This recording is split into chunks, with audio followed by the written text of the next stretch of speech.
Hello, ladies and gentlemen, and welcome once again to Intel and Lenovo presents Rise of Legion Apex Legends. My name is Crips, and with me is Ultimate Noob. We're gonna be your casters for the day. And today we have Qualifier 3 ahead of us, the last qualifier of this tournament. The first two are already done. 10 teams have made their way to the group stage, and 5 more will join them over the course of next 3 maps.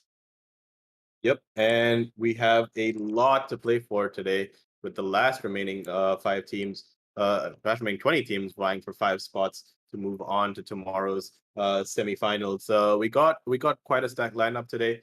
A few teams to look forward to being clutch ministers, regulars, and high performers in Indian tournaments over the last few years or so, and a few newcomers to the Indian scene. But the team that we would be expecting to perform really well today would be Project Triple X, which includes a fan favorite, Sick Warrior. He's been an Indian content creator for quite a long time, and he's moved into the Apex scene, and now he's trying out competitive as well. So we'd be looking forward to taking a closer look at these two teams as the course of this final qualifier goes on. Also, it'll be interesting to see what kind of comps this lobby pulls out because we have been seeing a lot of off-meta comps going on over the course of the last two qualifiers that we've seen. We've seen strange picks such as like Mad Maggie being seen in comp. We've Wait, seen Mad Maggie? yeah, Why did we see we had a couple of teams. Well, they didn't really finish that well, but Yeah, that's probably why I didn't pay attention. I mean, I noticed the off meta picks like Bangalore, Pathfinder. I mean, even a Fuse to some extent, but Maggie. I mean, I don't remember seeing her, but sure, I would love to see someone or the other be bold enough to pick up Maggie. yep, but we would love to see him pick Maggie and this time be successful with it because it has been a bit of a bottom 20 team or has been rocking Mad Maggie over the course of that 2 days. But if someone can make it work today, we'd love to see that as well. And maybe pick off a few gimmicky characters, maybe hopefully see a Mirage or something. But that's probably not going to happen since most of these teams are going to be playing it pretty seriously. But if there is a team that has secured their place over the course of 2 games and they can go into game 3, we might see a bit of a troll strategy coming out of them. But let's hope that it goes down to the wire for the last game, so that it leaves everyone with something to play for. So that we have quite an interesting lobby to spectate for game 3 going into today. Yeah, I mean, characters like Mirage and Mad Maggie, they're just a bit too wild for the competitive meta. Off meta characters like maybe Horizon, um, I think that has been a pretty staple pick in the tournament so far. We've seen a Horizon at least every single game so far, picked by someone or the other. Even the rate to some extent. Few teams have been experimenting with her on and off, but we saw this one composition in the previous qualifier by Team 1 HP where they had like a Valkyrie, a Wraith, and an Octane, all three of them assaulting characters. Only Valkyrie is like the one character that you can kind of call as a pseudo recon character, but then again, they didn't have anything defensive.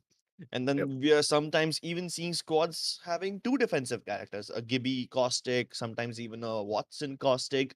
So yeah, those characters have it easy in the later stages of the game, but then that depends on whether or not they can actually get to that stage and even survive up until that point or not. So up until now, in the last two qualifiers, we've seen all kinds of teams. We've seen defensive teams as well, and then we've also seen the kind of teams who try to just go around YOLO killing everyone, especially 1 HP in the last game. My goodness, like they had like some 20 something kills in just one game alone and 30 points overall. Now that's just a ridiculous skill score.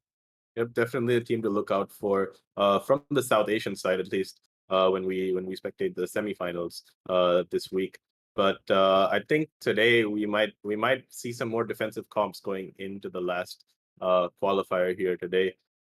Teams might start off in the first game with that, and then as we've seen this course take place over the last few days, where teams start off very defensive in game 1, and then in game 3 it turns more into a rush fest where everyone's just desperate to get kill points to make up for the lack of points from an early start. So having that strong start is extremely vital, as teams have proven before, such as PBBA that showed them in the last game, and then Hmm. teams like Deadbeats who showed that yesterday with a strong start but like a poor finish, but they still managed to qualify. So definitely game 1 is probably like the most important game for all of these things. Of course, all of these games are important, but the onus is on how you start in this game because it sets the tone as well for how you're going to perform. We saw the likes of the team of Nan Kebab in the last qualifier where Hmm. they had a poor start and then disaster followed shortly after with disconnects and also with like unlucky zone pulls. So a lot can happen in the latter stages of this tournament. So you want to make sure that you have that strong start to at least fall back on later on. Yeah, I mean, if it's a strong start or a strong finish, even if you have like a strong mid game, just one of these games has to be like a absolutely bonkers tonkers game where you earn a bunch of points, and that should be enough to keep you afloat. If not, then have like consistent top three, top five finishes, and that should also get you across the finish line, provided you are able to maintain an average of 7 to 8 kills, 7 to 8 points per game. You turn that into like a 20 plus point overall, and there you have it. For the most part, in the first two qualifiers, the top five teams have always had somewhere above 25 points. Sometimes they even drop down to something along the lines of 22 or 23, but that has been like the minimum, the bare minimum to qualify. Of course, the top two teams in almost every qualifier that we've seen up until now have been absolutely dominant.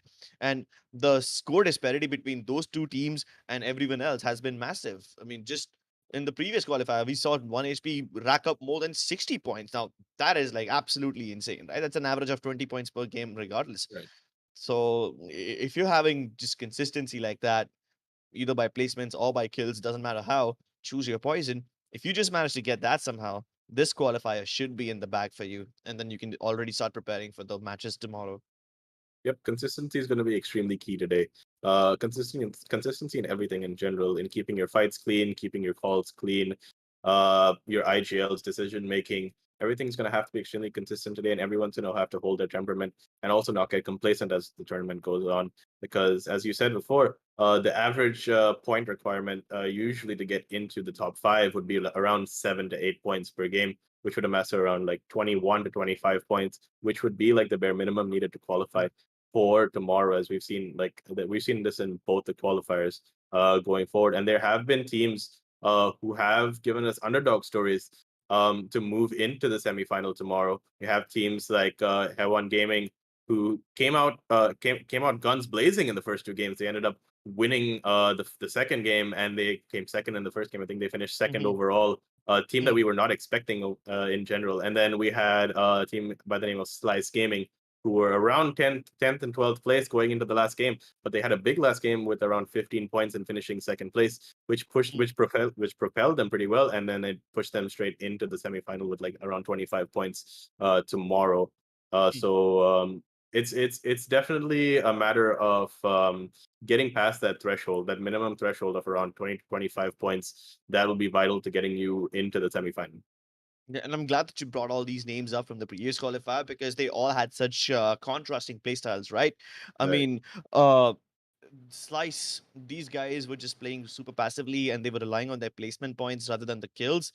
Meanwhile, on the other hand, a team like Hewan, they were actively participating in fights right from the beginning, and that We had kind of helped them secure real estate towards the later stages of the game as well.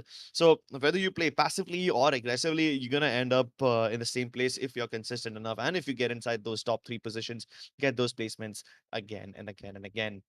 Yep, and also having that mechanical prowess is definitely going to be something that assists you quite well because having placement points can't be the be all and end all. If we see a team like CDG from yesterday, they did well with their positioning because they were consistently top five, but they did struggle with getting kills, and that eventually ended up costing them because I think they ended up getting Mm, like 15 points, 10 to 15 points from placements, but they only ended up getting like 2 to 5 points from kills, and that ended mm. up costing them. They didn't end up going into into the next round. So.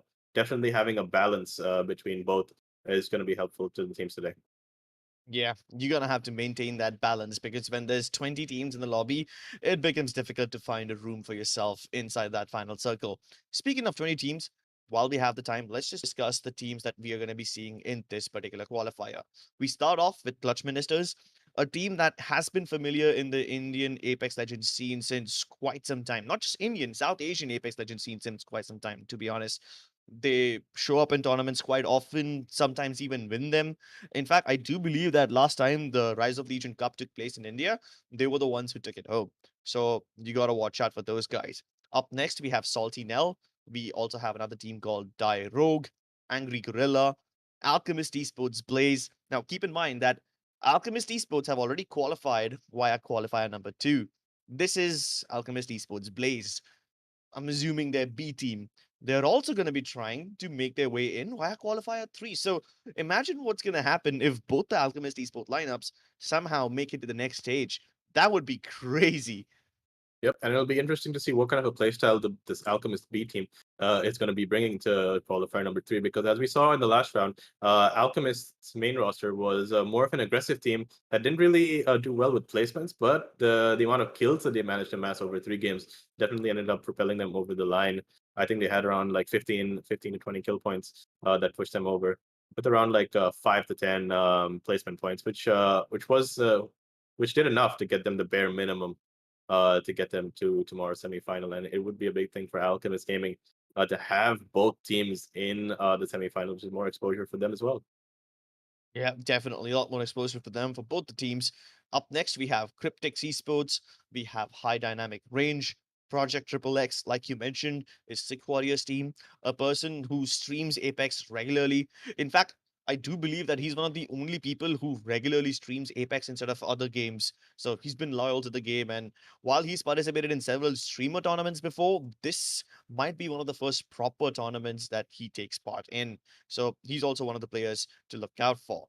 We have Kawar Chor, Bomber Boys, Wow Ace, One Assassin, TRX. I do believe you have a thing or two to say about TRX. TRX was definitely one of the budding teams that I saw earlier on in the scene. I think a few months ago. They have been around for a bit, and it'll be interesting to take a further look at them as we progress today. If they bring an aggressive play style towards the lobby. Um, Speaking about things towards the lobby, I think we're going to be heading into a short break right now. Shortly before starting, if I'm not wrong. Okay. I mean, while we have some time to discuss this, just before we wrap this up, let me just finish taking the names of all the teams that we have on our hands over here. We have Team Valorous as well, PBX1. We have something called as Espadas, so they're taking a little bit of Mexican inspiration over here. We have Sweaty Sigmas. I love this name. The Sigma male mentality, along with the sweaty rates of the Apex Legend scene you see every day. And then to counter that, we have a team named Cheesecake. I mean, how can you have sweaty teams and like goofy teams who talk about food both in the same lobby? Such a different vibe. Last but not the least, we have Team Tornado and Darlings. So these are the 20 teams that are going to be participating today. Well, All right. that being said, I do believe that we have a little bit of delay before we start the games. So, yeah, we'll be seeing you on the other side and we'll hop onto the games as soon as we're ready.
Welcome back to Intel and Lenovo presents Rise of Legion Apex Legends Qualifier number 3.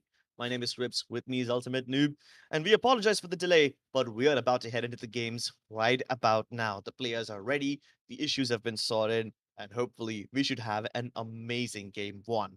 We're going to be going off in World's Edge. The second map is going to be Storm Point, and then we'll be back to World's Edge for the third map, and that should complete the loop of this qualifier.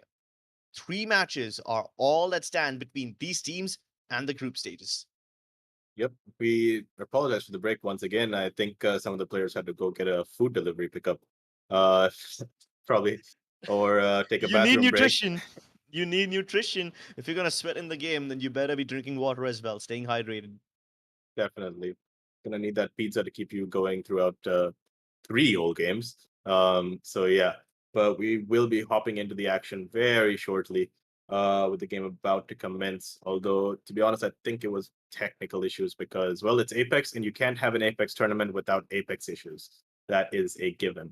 Like, as Yeah, a it's just EA blessing us with these issues all the time, and sometimes it accounts for funny moments, sometimes it just accounts for tragic moments. But yeah, none of these games are normal games, are they? Yep, we had EA blessing us with quite a lot of these moments. Like in round 1 yesterday, we had the team Power Pop Girls who had a Valkyrie teammate who was sent under the map, unfortunately, when she landed. Oh Um, yeah, that was so silly. yeah, And I mean, I knew something was off, but I just couldn't point out until you said that. Okay, this is a bug. She's under the map, and I'm like, oh, that's why.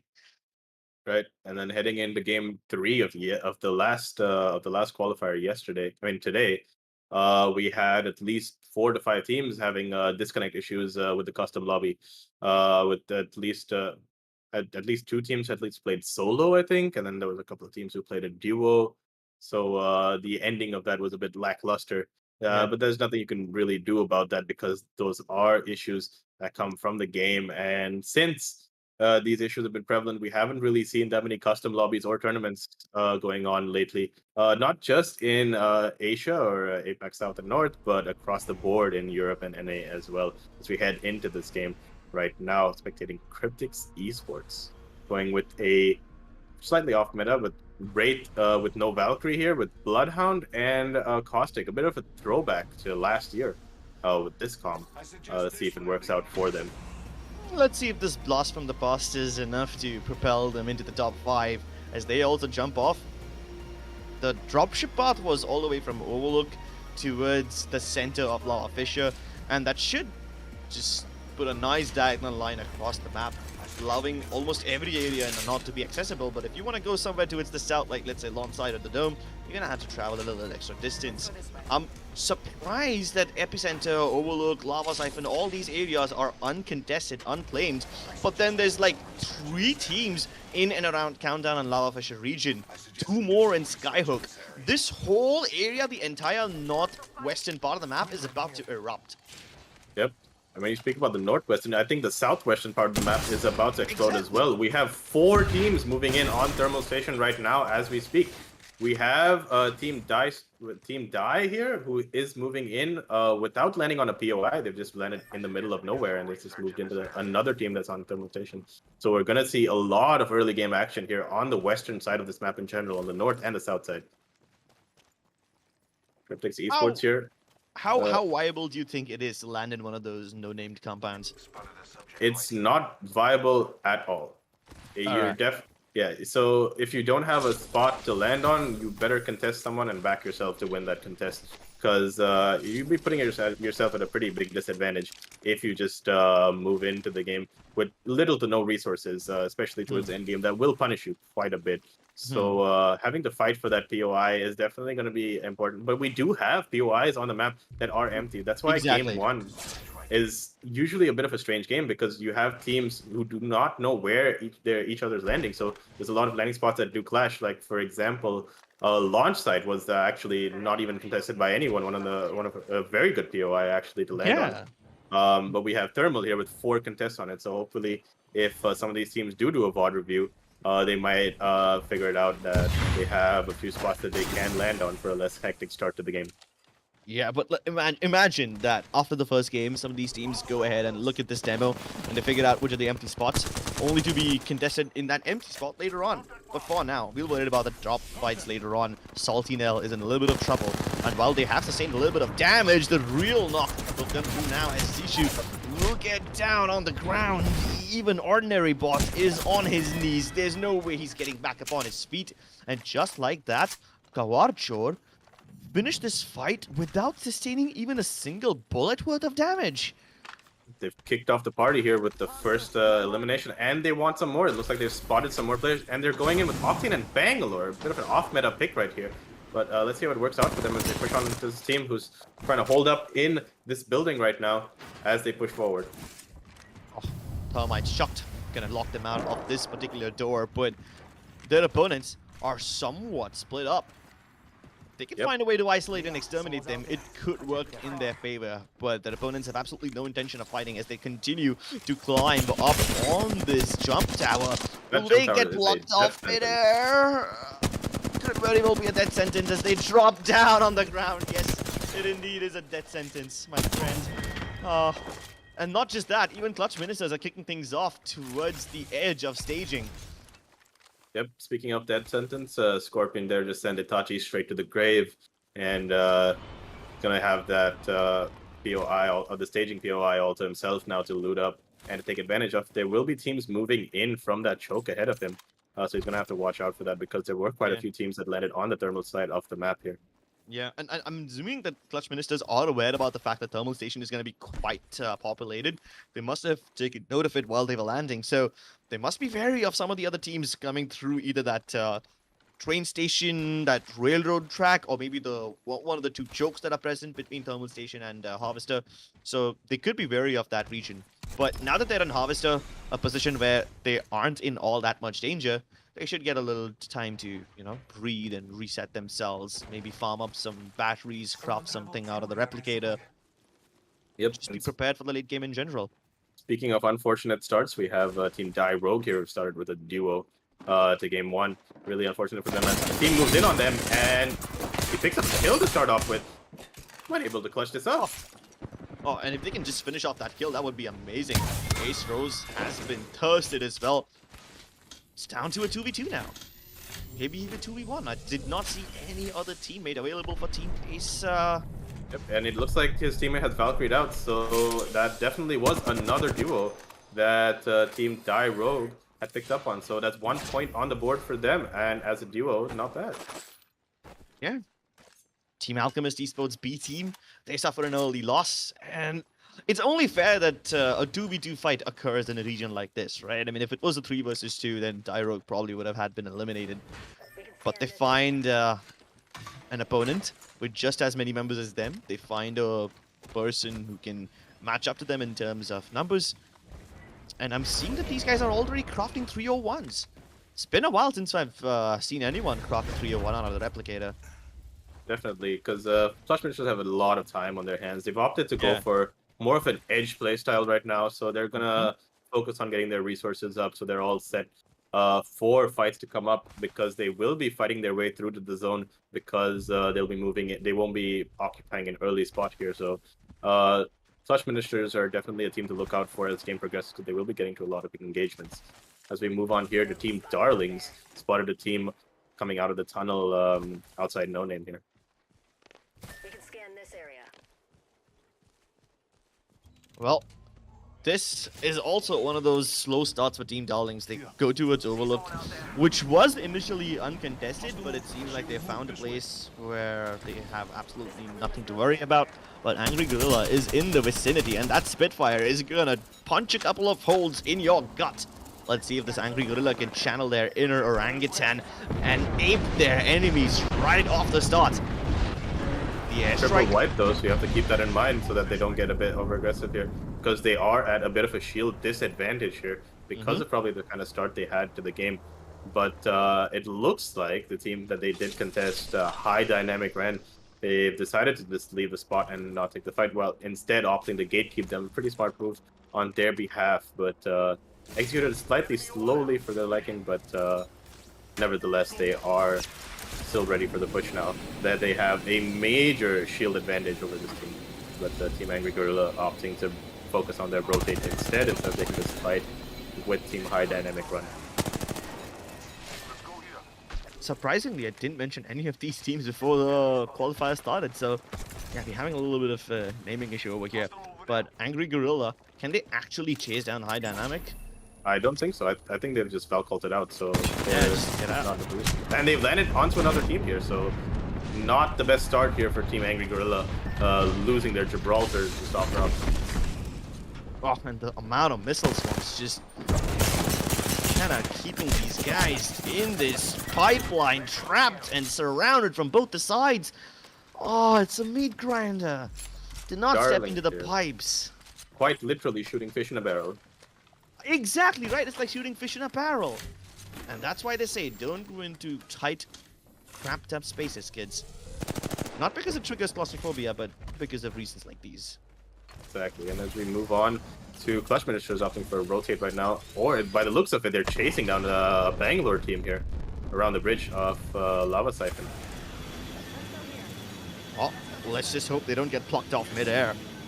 They've got their opponents inside, so they're gonna circumvent them and go around the other side. And in the process of doing so, they've spotted one more team. Yep. A bit of indecisive calls here coming in from Clutch Ministers, but this Seer ult does come down, and they will have information on anyone around them. Seems like the other team that they were chasing has opted to wrap around, but Qualifier here, definitely not giving the third team in Lava Siphon here any space to breathe. Spots the Valkyrie and takes him down. Looks like it was just a solo rat that he had to deal with right there. Speaking of solo rats, I think there's another one right next to him here. He just ended up ignoring him. Aside from Lava Siphon, we have another fight just on the edge of Orlok on this tower.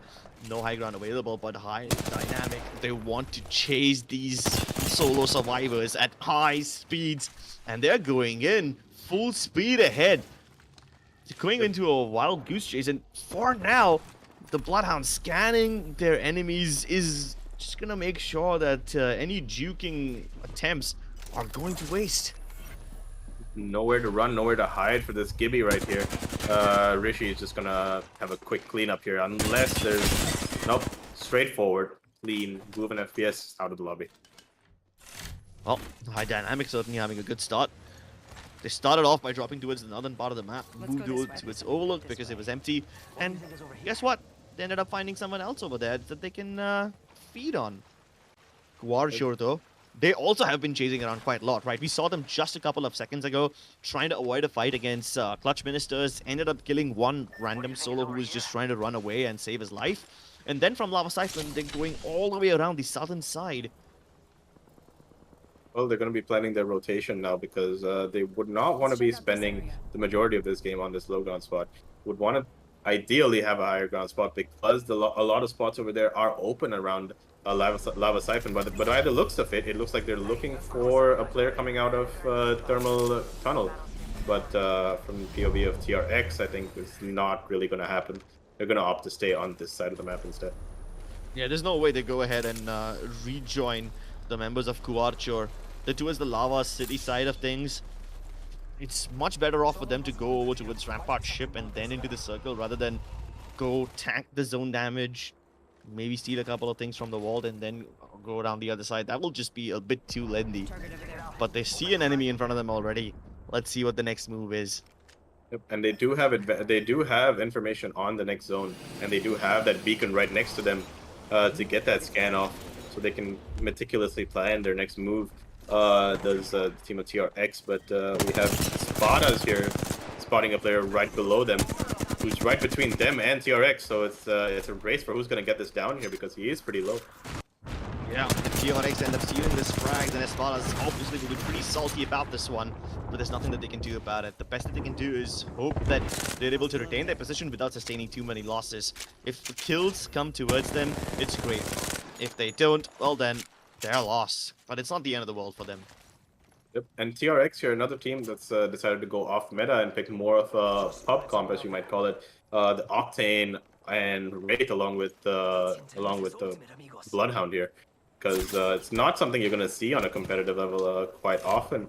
But hey, looks like their intent is to ideally push teams, but haven't seen too much of that through the course of this game here, with 10 squads remaining going into round 4. All right, hopefully we'll get to see that pushing action soon enough. There is Team Espartas towards Big Mon. They know about that. They also know that another team has just escaped using the jump towers. So what do they do now?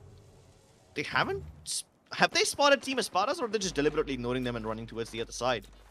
I think they're trying to avoid them, which is a bit counterintuitive to the kind of comp they're trying to play right now. The Bomber Boys who just picking off people from high ground with Daniel Avocado. Interesting name, but he's the kill leader, so it works for him, I guess. Kudos. Well, you slap that avocado on a piece of bread and eat it up, just like you eating up all the frags over here. Their appetite for blood. A little too much for anyone else to bear. Yep, Bomber Boys here putting on an impressive display with, I think, about 6 kills to start off with, and half the game isn't even done yet. So it'll be interesting to see how they end this game. With them hopefully trying to get a chunk of points in round 1. Bandit out there. Bomber Boys holding this choke point, trying to gatekeep anyone else who might be trying to enter the ring. And by the looks of it, they've been pretty successful at doing so. Sure, they might not be able to get the kill onto that raid. Sure, they will have to wait a little bit for the frag, but they're forcing them to stay around the other side and go alongside the cave entrances. Oh, Bomber Boys realize that their enemy has already slipped into the cave network, and they'll probably exit from the other side of Geyser. They don't want to go around this side, so they might as well just try to intercept them on the other side. No, the Wraith who just pushed into that cave is probably gone into a death sentence right there, because this is round 3, and this ring hurts, and it's not something that you want to be stuck in at all. So that Wraith there is 99% dead, if I might say. I'm not going to make any 100% calls like I did yesterday, because I do have Caster's Curse attached to me quite heavily, so the opposite of what I say and usually ends up happening when it comes up to situations that, you know, definitely should happen. So I'll refrain from being 100% sure on things from now on, just to not give people Caster's Curse anymore. Hey, that's okay, man. I don't think anybody over here believes in superstition like Caster's Curse, Caster's Blessing, stuff like that. It's just they believe in themselves and their teammates, and that's enough. Ahead of Team TRX is Captain Price. Looks like you're in the wrong game, buddy. We got John Wick here. It's just a multiverse of film names here coming in. We've got Box Office, and we've got Modern Warfare Legends in here. Yeah. At the same time, they've got something along the lines of an optimistic bot. I don't know how many of you watch Transformers, but this is definitely a fight that can transform Clutch Ministers into the kill leaders. That amount of damage with just the throwable ordnance, it is incredible. And while they've dealt all this damage, they just are so frustrated because they can't confirm all these kills. Sneeze looking to make a move with the portal. Wants to close in the distance between him and his enemies, looking to bathe in the blood of those who are naysayers. But instead of chasing his enemies, he instead positions himself deeper towards Geyser. And this is a damn good position for them to hold. Yep, and a smart play here coming in from Clutch Minister, deciding to hold a power spot in zone, because it's to be very vital to hold a house as good as this one, because the next zone is potentially going to pull right here or just ahead of them. So the kills won't be a problem, because speaking of kills, the Wraith that I said was 99% dead is alive, and once again proving my point. Yeah, but I think she found a tiny piece of the cave, which is still inside the zone to hide in, but you're gonna have to get out of it now. I think she made it out of the cave when we moved to her POV. She's on the edge of the map right here, like just outside zone. Alright, well then, good luck to those guys, because Clutch Ministers over here are definitely gonna keep an eye on everyone. With this power position that they are holding, they have sent Sneeze towards the other building, which also is not a bad idea. Sneeze can obviously phase out if he gets into trouble, but Sneeze is going to deny real estate to all the other teams who are looking to take a little piece of the pie over here. And it looks like they've already kicked things off. Buttercup, he does knock down Scorpion from the other team, but I'm sorry, not this Scorpion, the other Scorpion, but he's going to get killed by the real Scorpion. So there's 2 Scorpions in this lobby. Looks like a little Mortal Kombat action over here, and he goes up close and personal to deliver that Peacekeeper action onto Shadak. And that's Quarcho out of the lobby after a decent start. We do have quite a lot of strong teams just circulating around this building right now. We have high dynamic Rand here trying to make the best of their situation with TRX pushing in on them, and with the XXX project just around the corner from them as well. So everything's kicking off in this endgame, and we forgot our boys up top on high ground right there. Mr. Avocado himself is waiting to pounce on whatever opportunity he gets down here on high dynamic Rand.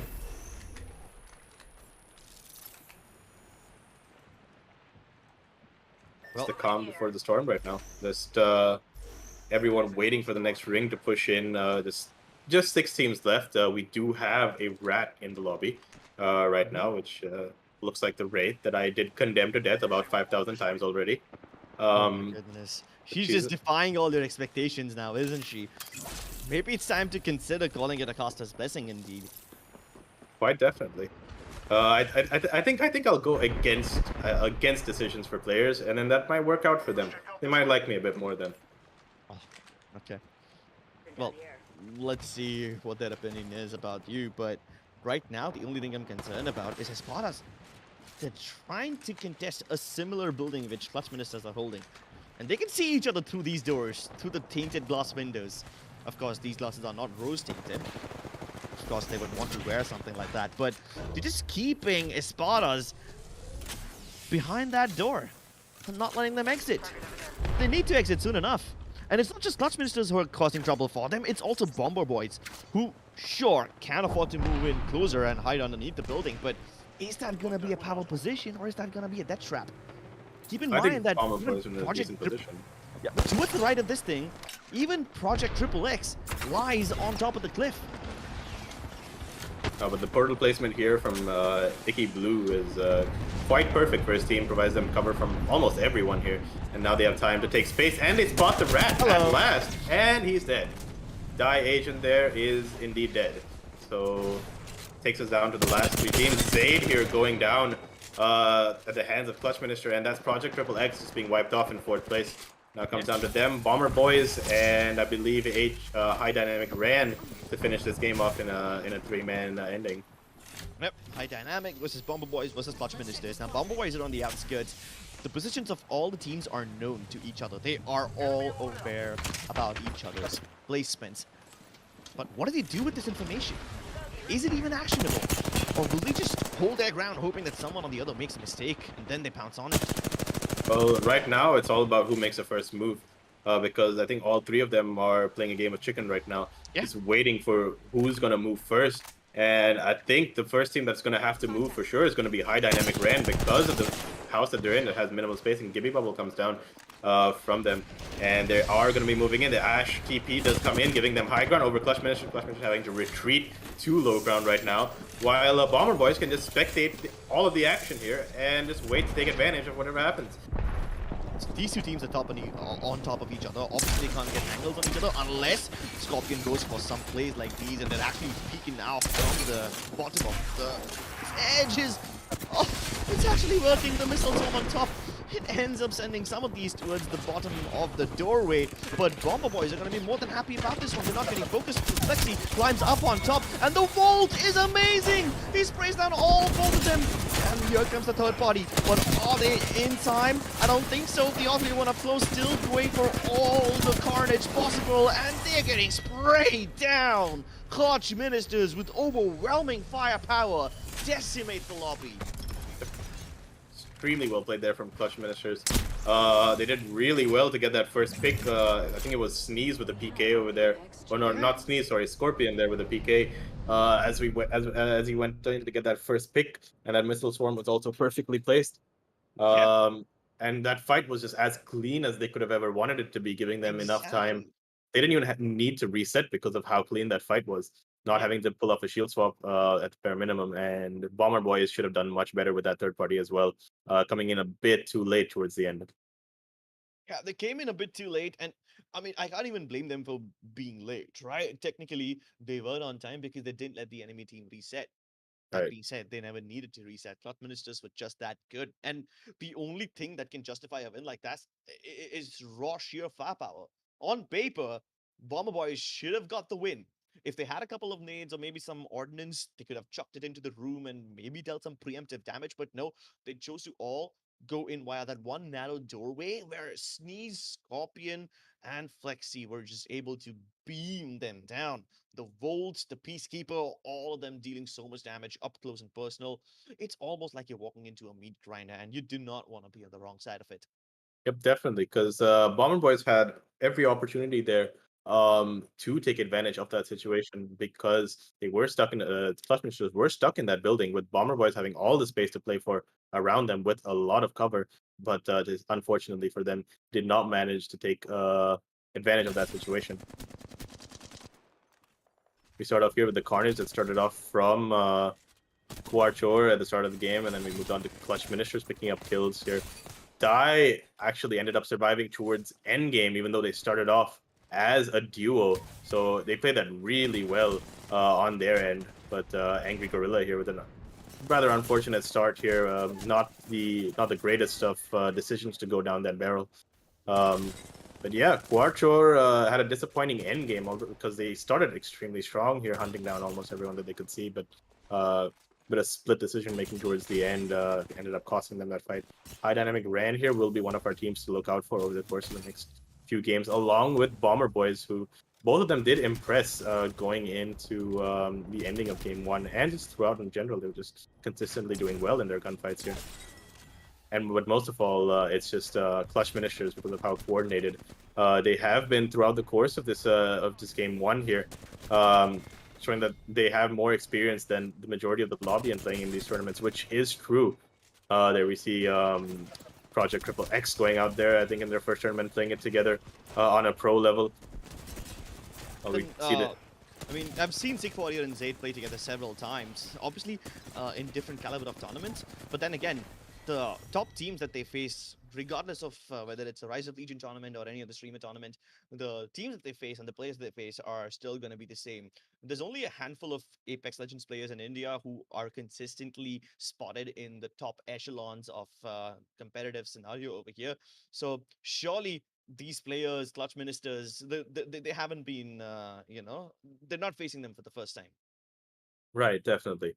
And they did decent though. Like for a team that does not play tournaments that often to finish top four, but for their fans' sake, let's hope that they put out consistent performances within the top five, so that they can seal their spot in the upcoming tournament in the upcoming semifinal tomorrow, right? So this first game has definitely given us a lot more teams than we anticipated to look forward to as this goes on, right? A lot of teams we haven't heard of before putting on a show like Bomber Boys did today, staying kill leader like throughout the game until well they fell to the hands of Clutch Ministers.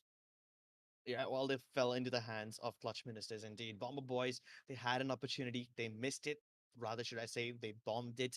But they did finish second, and that's something, right? They had a couple of kills towards the start of the game. It wasn't a bad game for them overall because their position towards that edge of the circle gave them quite a lot of kills before they eventually moved into that tiny little hut, which was basically the door that they were trying to get out of, but they weren't allowed to do so.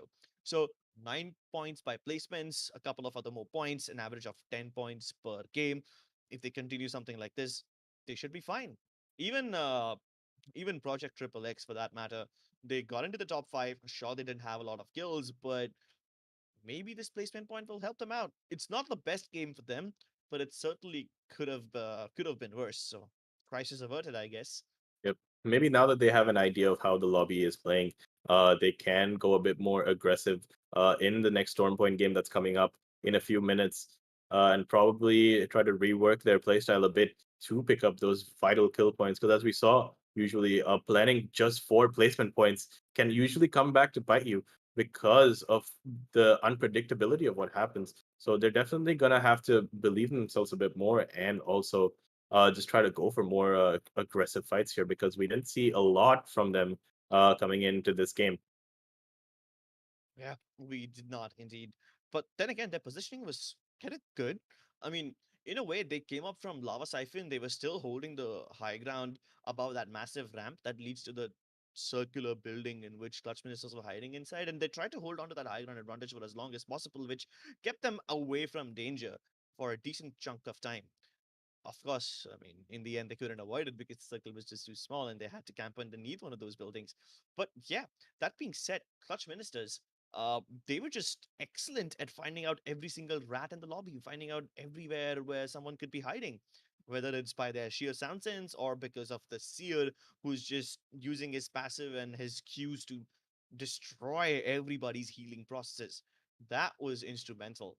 And Uh, you did point out yesterday that Seer has been becoming a little more often Mainstream. picked. Yeah, Yeah. he's becoming more mainstream in the competitive scenario right now. So yeah, I would love to see that more from Clutch Ministers. Yeah, definitely. I think that was a very flawless game from Clutch Ministers from their point of view because they started off aggressively. They picked up a few kill points. Then they took their time to reset and again get all of their resources up with the crafter.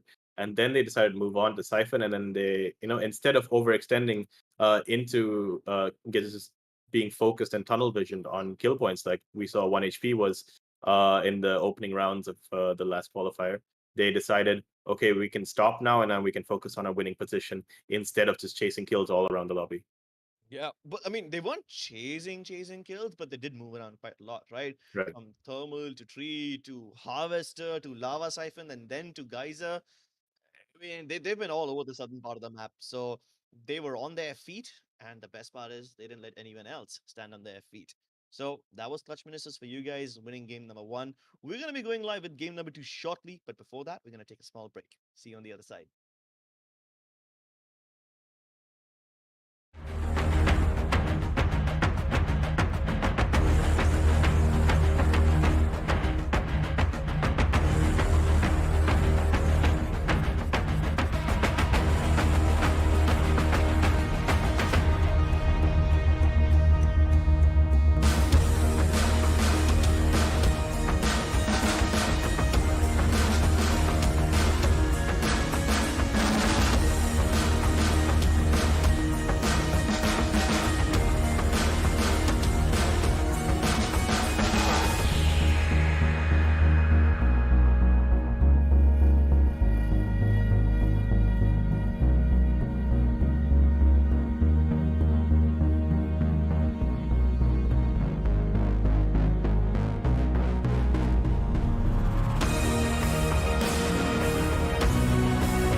Hello, ladies and gentlemen. Welcome to Intel and Lenovo presents Rise of Legion Apex Legends Qualifier 3.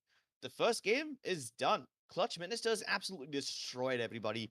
They were impeccable, not just with their firepower, but also with the way how they managed and manhandled the other teams around them. They never let any other team get the jump on them, never let any other team third party them too quickly. And even when the third party did arrive, they survived it. Not just that, they thrived without even having to reset, heal up, or shield swap. Now, that's the kind of performance that Clutch Ministers always aspire to put up, and that's the kind of performance that we love seeing. Let's see if they can repeat this performance in map number 2, because very shortly we're going to be heading into Storm Point. Yep, definitely. And it was very impressive to see a team Roxy successfully as we did.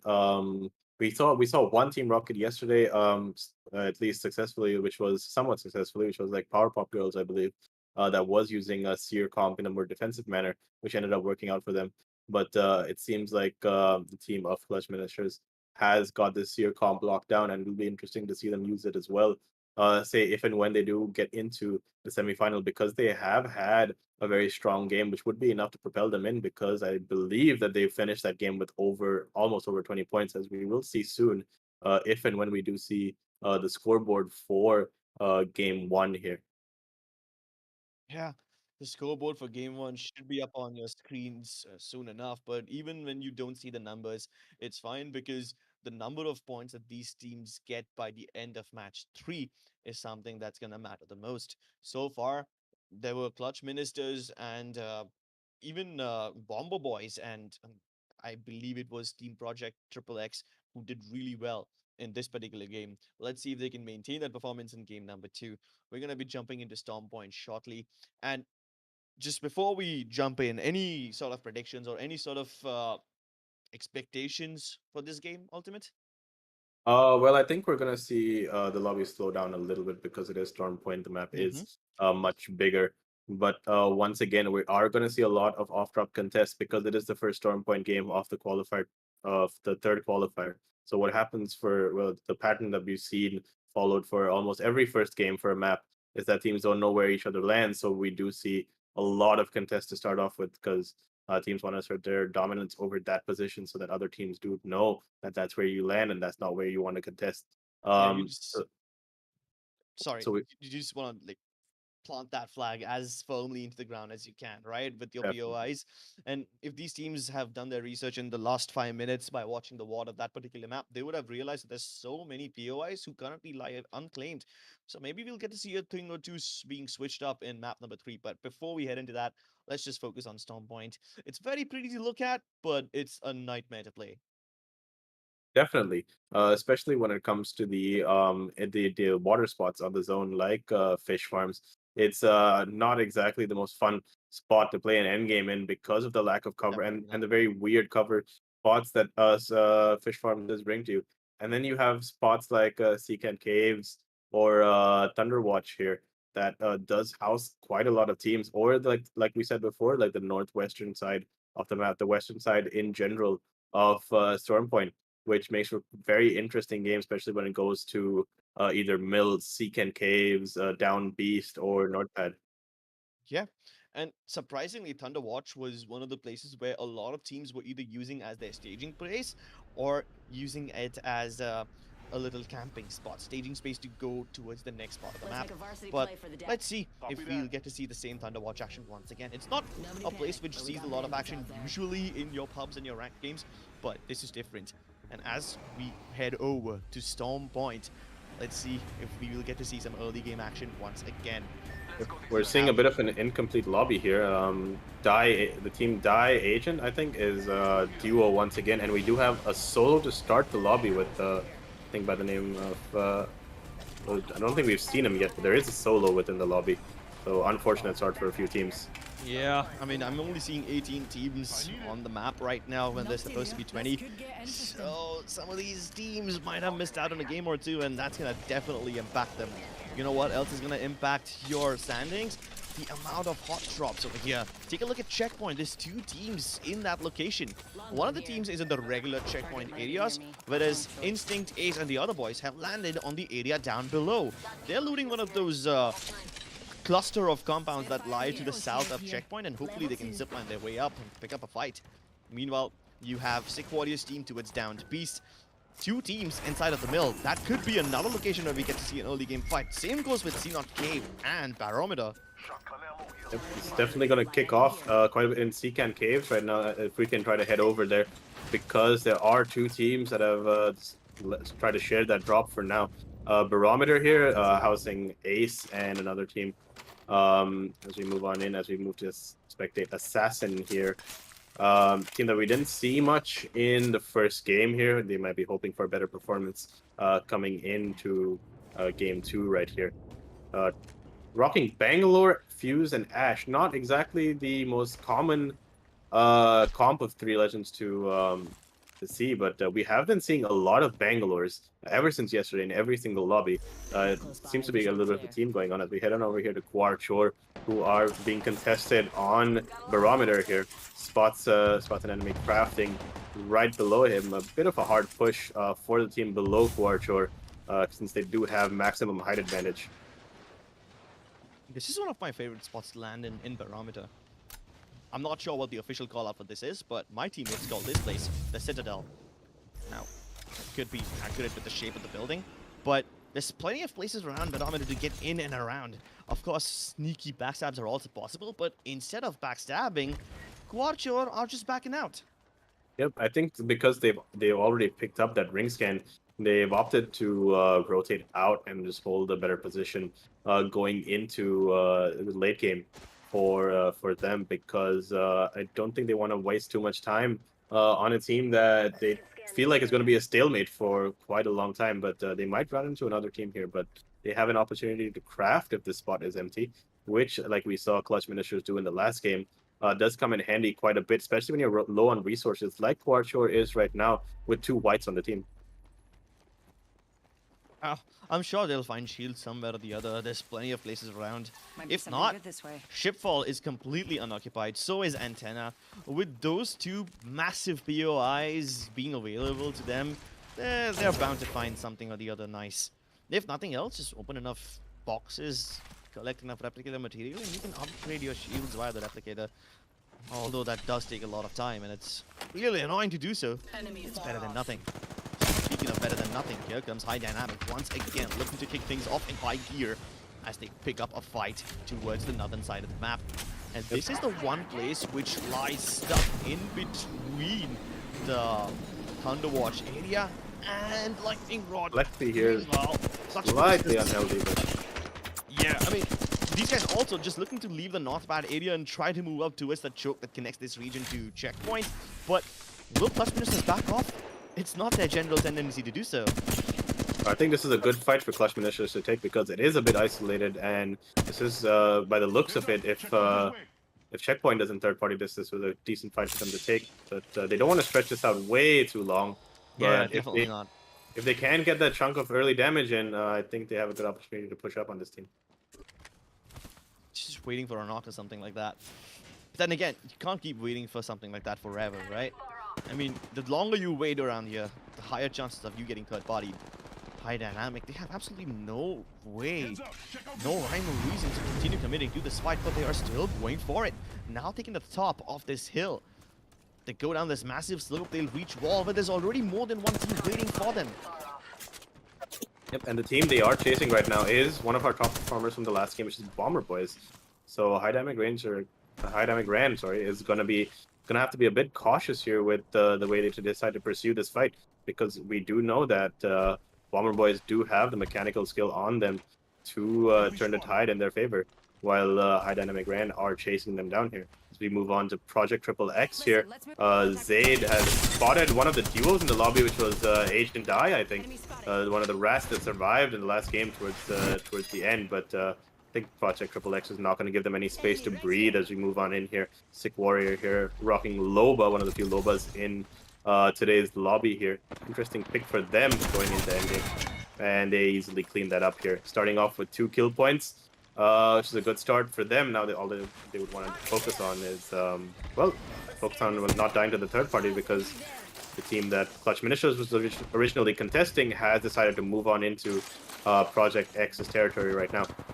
Yeah, this could be a risky move for them. Not only do they have to traverse the trenches and this massive amount of open region, they have to be worried about teams on either side. And especially if Clutch Ministers are still in the vicinity, they're going to be in a lot of trouble. They need to make a decision and stick to it. Project Triple X have absolutely no reason, nor they are in any hurry, to leave this particular building anytime soon. There's still more than enough time for them to get into the circle, and it's just the first turn, so they might as well just try to beam some people down from a distance rather than trying to close in. Yep, but when it comes to this fight, I think Project X might want to be a bit more proactive when it comes to taking shots at them, because they are on the front foot currently with the other team retreating quite heavily. When it comes to POV of the other team, I don't think they wanna move on that far back, because, well, they have the Valkyrie also. Never mind. Yeah. But let's consider this. Even if they do take the Valkyrie ult and go somewhere towards, I mean, given the direction that they're going right now, it would seem that they're headed either towards the wall or some part towards the south of it, maybe closer towards Cascade. But then again, when we saw the map for the first time, when teams were landing, we already found out that there's plenty of teams in Checkpoint. But there was nobody in Cascade. If they end up going to Cascade, they would be well and sorted off. That is, unless a team has rotated in there by now, which is probably likely to have happened. High Dynamic here, moving to a Storm rotation. A bit late, because I believe they were running around on the far edge of the Thunderwatch map. I think they've opted just to relax and go on to Craft, possibly, just for resources right now, which they seem to be low on. Only 4 and 6 shields here on average with Clutch Ministers. Let's move on to another duo with Cryptic Esports. Yeah, but I mean, sure, the shields aren't that impressive, but then they've had the loot from Thunderwatch, from Command Center, and now from Stormcatcher. All those 3 POIs. If they keep on collecting stuff from that all those areas, then I think they should be sorted off. Angry Gorilla. They're staring Clutch Ministers in the face.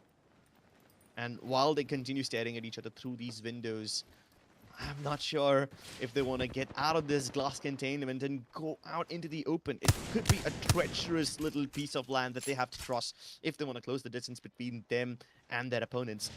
Unless they jump at in, that could be like a completely different story then. But for now, they're just only taking pot shots. They have no intention of closing the gap, nor do they have any intention of chasing them down.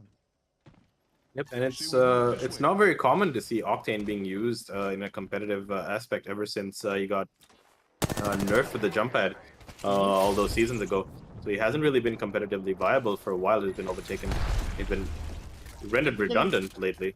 Yeah, but then neither is Bangalore, right? Even given the amount of scanners that now exist in Apex Legends and that big, massive digital threat, even the Bangalore has been on the receiving end of quite a lot of debuffs, even though it was unintentional. So, plenty of off-meta picks. Yep. Compared to that, at least the jump pad can help you get out of sticky situations. But Bangalore has been coming back into the meta slowly over the last season or so, because scan characters like Bloodhound, Seer, Crypto have slowly been getting phased out, but they have been making a little bit of a comeback. We're seeing a lot of teams rock Bloodhound, Octane, and Wraith, not combined, but in general over the course of the tournament and since yesterday.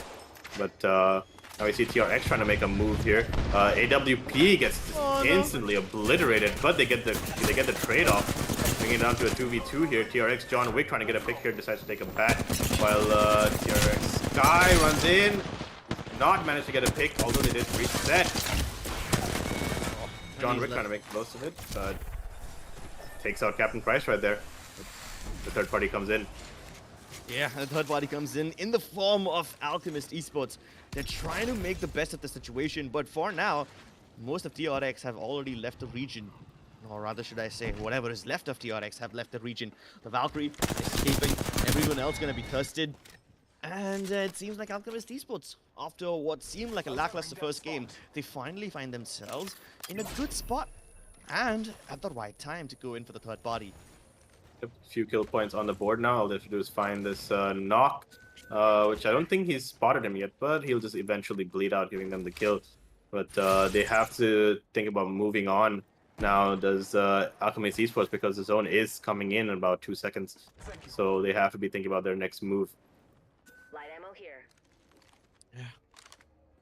I mean, At least these guys have a little time before they need to make the next move. There's more than a minute left for the ring to close, and sure, they have to cover a massive distance, but it's not like there's anyone else standing in their way. Whatever other team was towards the southern part of the map, towards Antenna, or maybe even towards the Forbidden Zone, have to be reduced down to solos and duos. There's no other team close enough to give them a run for their money, so they can easily get past this region. And you can already see him in a spot, the last surviving member of his team. He's trying to just go ahead and find a place where he can res his teammates. Meanwhile, Alchemist Esports might run into Ghost as life. Meanwhile, we might actually see Triple X here take on Bomber Boys here on the northwestern side of the map. They are closing in on each other, while we also see the team of Clutch Ministers here still in a stalemate, but they're between around 3 to 4 teams surrounding them on their rotation. So might be running up onto a bit of a messy situation there with Team Triple X and Bomber Boys. Roger. Well, yeah, three-way battle between those teams. It's definitely going to result in some carnage. I don't think I would want to even see those three teams fight each other out. I mean, they are the top contenders of this lobby. It would be ideal if they face each other towards the end, but Daniel Avocado has already been turned into toast. He's going to get rest inside that Gibby dome, but as soon as the dome expires, he's going to go back down on his feet. Stay down, says Flexi. And they are also being pressured from behind by Project Triple X. So this is not the best situation for Bomber Boys here, who seem to be heading towards an early exit at the hands of Clutch Ministers. And as they try to fall even further down into downed beast, Clutch Ministers are just going to keep them cornered. Project Triple X has not arrived yet, so this gives Clutch Ministers all the time they need to collect the loot, enjoy the spoils of war, maybe even go take a nice little scenic drive towards the care package region. Darlings really want to shoot down this guy. The car escape turning into a little bit of a GTA scene here is not going to result in any kills, but at least Ravi Gang has been knocked out. So this duo, Darlings, they're getting some of the other points, even though they had a lackluster game in the previous map. Well, a bit of a disappointing start there from Project Triple X because they have been taken out and bullied by a duo team. As we move on to High Dynamic here, moving in on AG. Gets the first knockdown, and all of a sudden clean up on the last player alive here. Rishi trying to pull up a bat while they try to locate the last guy alive, but should be quite a clean and easy wipe for them. AG once again with a disappointing performance in Game 2. Surprising how many people in this particular qualifier are actually opting to craft off 301s. We didn't see too many 301s in the first two qualifiers, so I don't know, that's just another piece of trivia. Do what you want with that information. Yep, and it also goes a lot to say because the 301 was, well, it was like a staple gun before it got put in the package. Yeah. So I feel like a lot of players are missing their one-trick gun, so they will be quite enthusiastic to craft that. As we move on to Sweaty Sigmas here, who looks like they're trying to plan something out while riding inside the IMC Armory, but they do have to make a move if they want to get a spot in the next zone, because this zone's gonna hurt, and you don't want to be placed outside here. As Bomber Boys get wiped out, well, once again by Sneeze's team, Clutch Ministers. Oh, Clutch Ministers are just being a menace for everybody in the lobby. Who on FPS trying to pop a Phoenix? Meanwhile, Sibarko, he's gonna not get an opportunity to even pop that bat. He's burning alive, and he's been put down in the funeral pyre. It's Buan who's gonna join him soon in the afterlife, as they both get reduced to nothing but ashes. Warchor here in a bit of trouble, losing one of their raid members, but they've lost another one. But it seems to be at the hands of one of our off-meta teams here, with Marvelous Mickey going down though. But he has Shada has decided to back on out, letting them reset. So while Warchor are just trying to survive over here, Banner recovery. He finds another solo. No, he is the solo right now, and how much can he do? They're closing in from both different directions. Oh, he just manages to pop the bat. He has at least managed to isolate the 1v1, but is that going to be enough? Definitely not, says Israk. The shots definitely had to connect there from the last member of Warchor, but he failed to do so. Move on down to High Dynamic range here. as they find another team to take out. But seem to be leading the way with kills, or it might be a kill race throughout this game between them and Clutch Ministers. Well, let's see if High Dynamic Rand can have a good game this time around. They've been wiping out quite a lot of teams, everyone that they come across. But it's just been a couple of kill points for them. They still are yet to accumulate the bunch of the placement points, which really only start to matter once you get into the top 5. And now that all the weaklings have been eliminated, just a few strong contenders lie ahead of them. Clutch Ministers obviously being the biggest nemesis for them.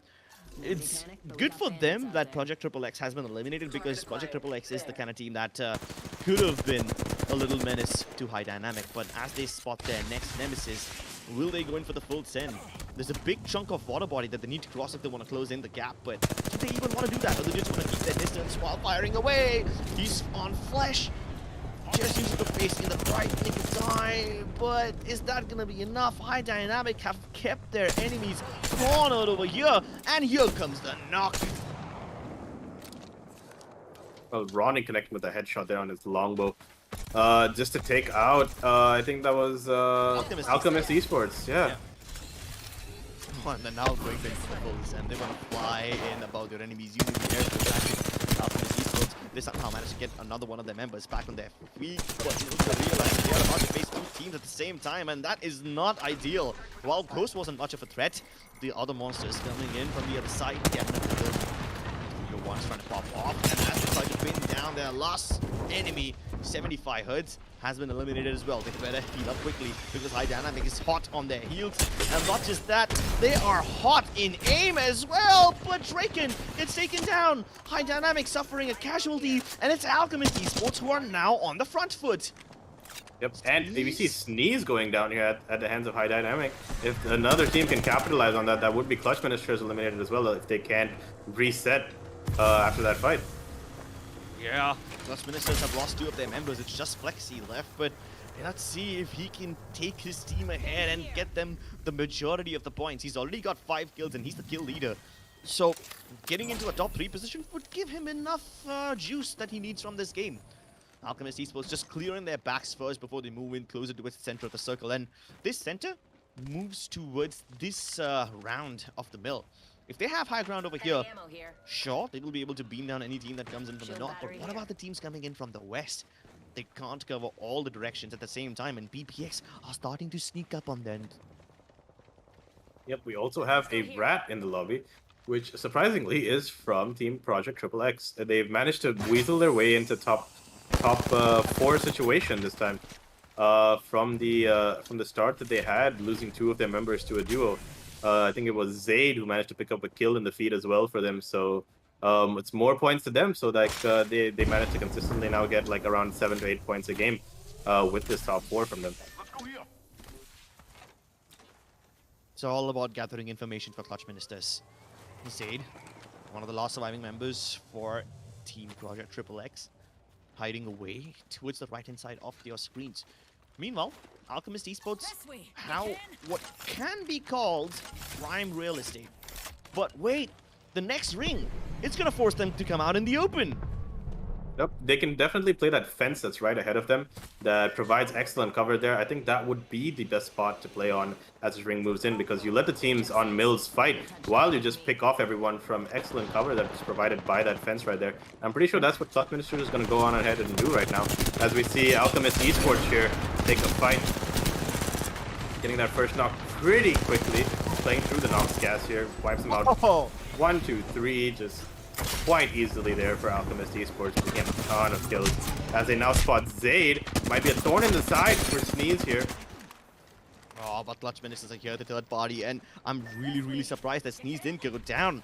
At least he survived the first onslaught wave. That gives Alchemist Esports enough time to reset and heal. But the same goes for Clutch Ministers. And while these 2 teams kick 7 shades of shit out of each other, Zaid is still smiling in the corner, hoping that they do not spot him, hoping that they are just too occupied kicking each other down.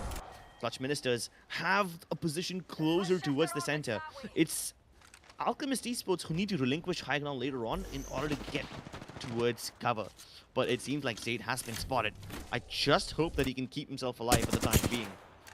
And by the looks of it, Alchemist Esports does not have a Gibraltar.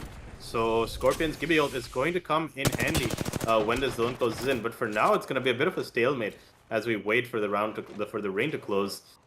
Because these two teams are just going to be reluctant to move for now, especially from the position that Clutch Ministers has. Although Alchemist Esports is going to have to find a way to move forward, even though they do not have a Gibby by the looks of it. Exactly. I mean, if Alchemist Esports hold a roof, the Gibraltar ultimate can screw them over.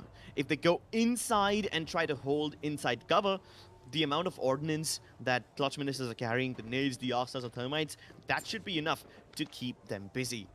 Meanwhile, Zaid just happily chilling. And by the looks of it, the zone seems to, in Twist of Tails, the zone seems to be pulling more towards Mills, which means now Clutch Ministers has to push on up towards Alchemist Esports, which puts Alchemist Esports now in a more beneficial position than Clutch Ministers. So, but that Gibby ult is This wasn't the case just a few seconds ago, right? Right. No, it was. We just didn't see it well on their POV. Alright, then. Seems like the storyline has changed, and so have the odds. Alchemist Esports, who were once on the back foot, now find themselves in a favorable positions. Would this be the right time to nail down that Gibby airstrike? Will Clutch Ministers save it up until the last moment? They almost cracked the Valkyrie, but it seems like Zaid has been found and eliminated, so that brings it down to Alchemist versus Clutch Ministers. Regardless of the outcome, both the teams have extracted enough points, but that black hole, it's perfect! It's boiling everyone into the crosshairs, and they place themselves directly in the center of it. The spray is amazing as well. Scorpion and Sneeze now come together, combining their firepower to decimate Alchemist Esports. Oh my lord, that black hole sucked the life out of them. Yep, Clutch Ministers there just breezing through the lobby quite casually. Didn't have to break too much of a sweat as they got into the ring, and didn't hardly had to even use their Gibraltar ult. Sneeze's perfectly placed Horizon ult was more than enough to deal with Alchemist Esports here.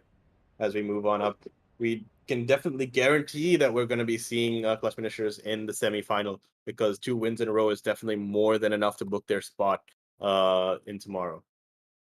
Oh, definitely. But then Alchemist Esports also had a damn good game. 9 placement points will be secured because of that second place finish. Plus, on top of that, they were kind of just going around and participating in a lot of fights across that northwestern part of the map.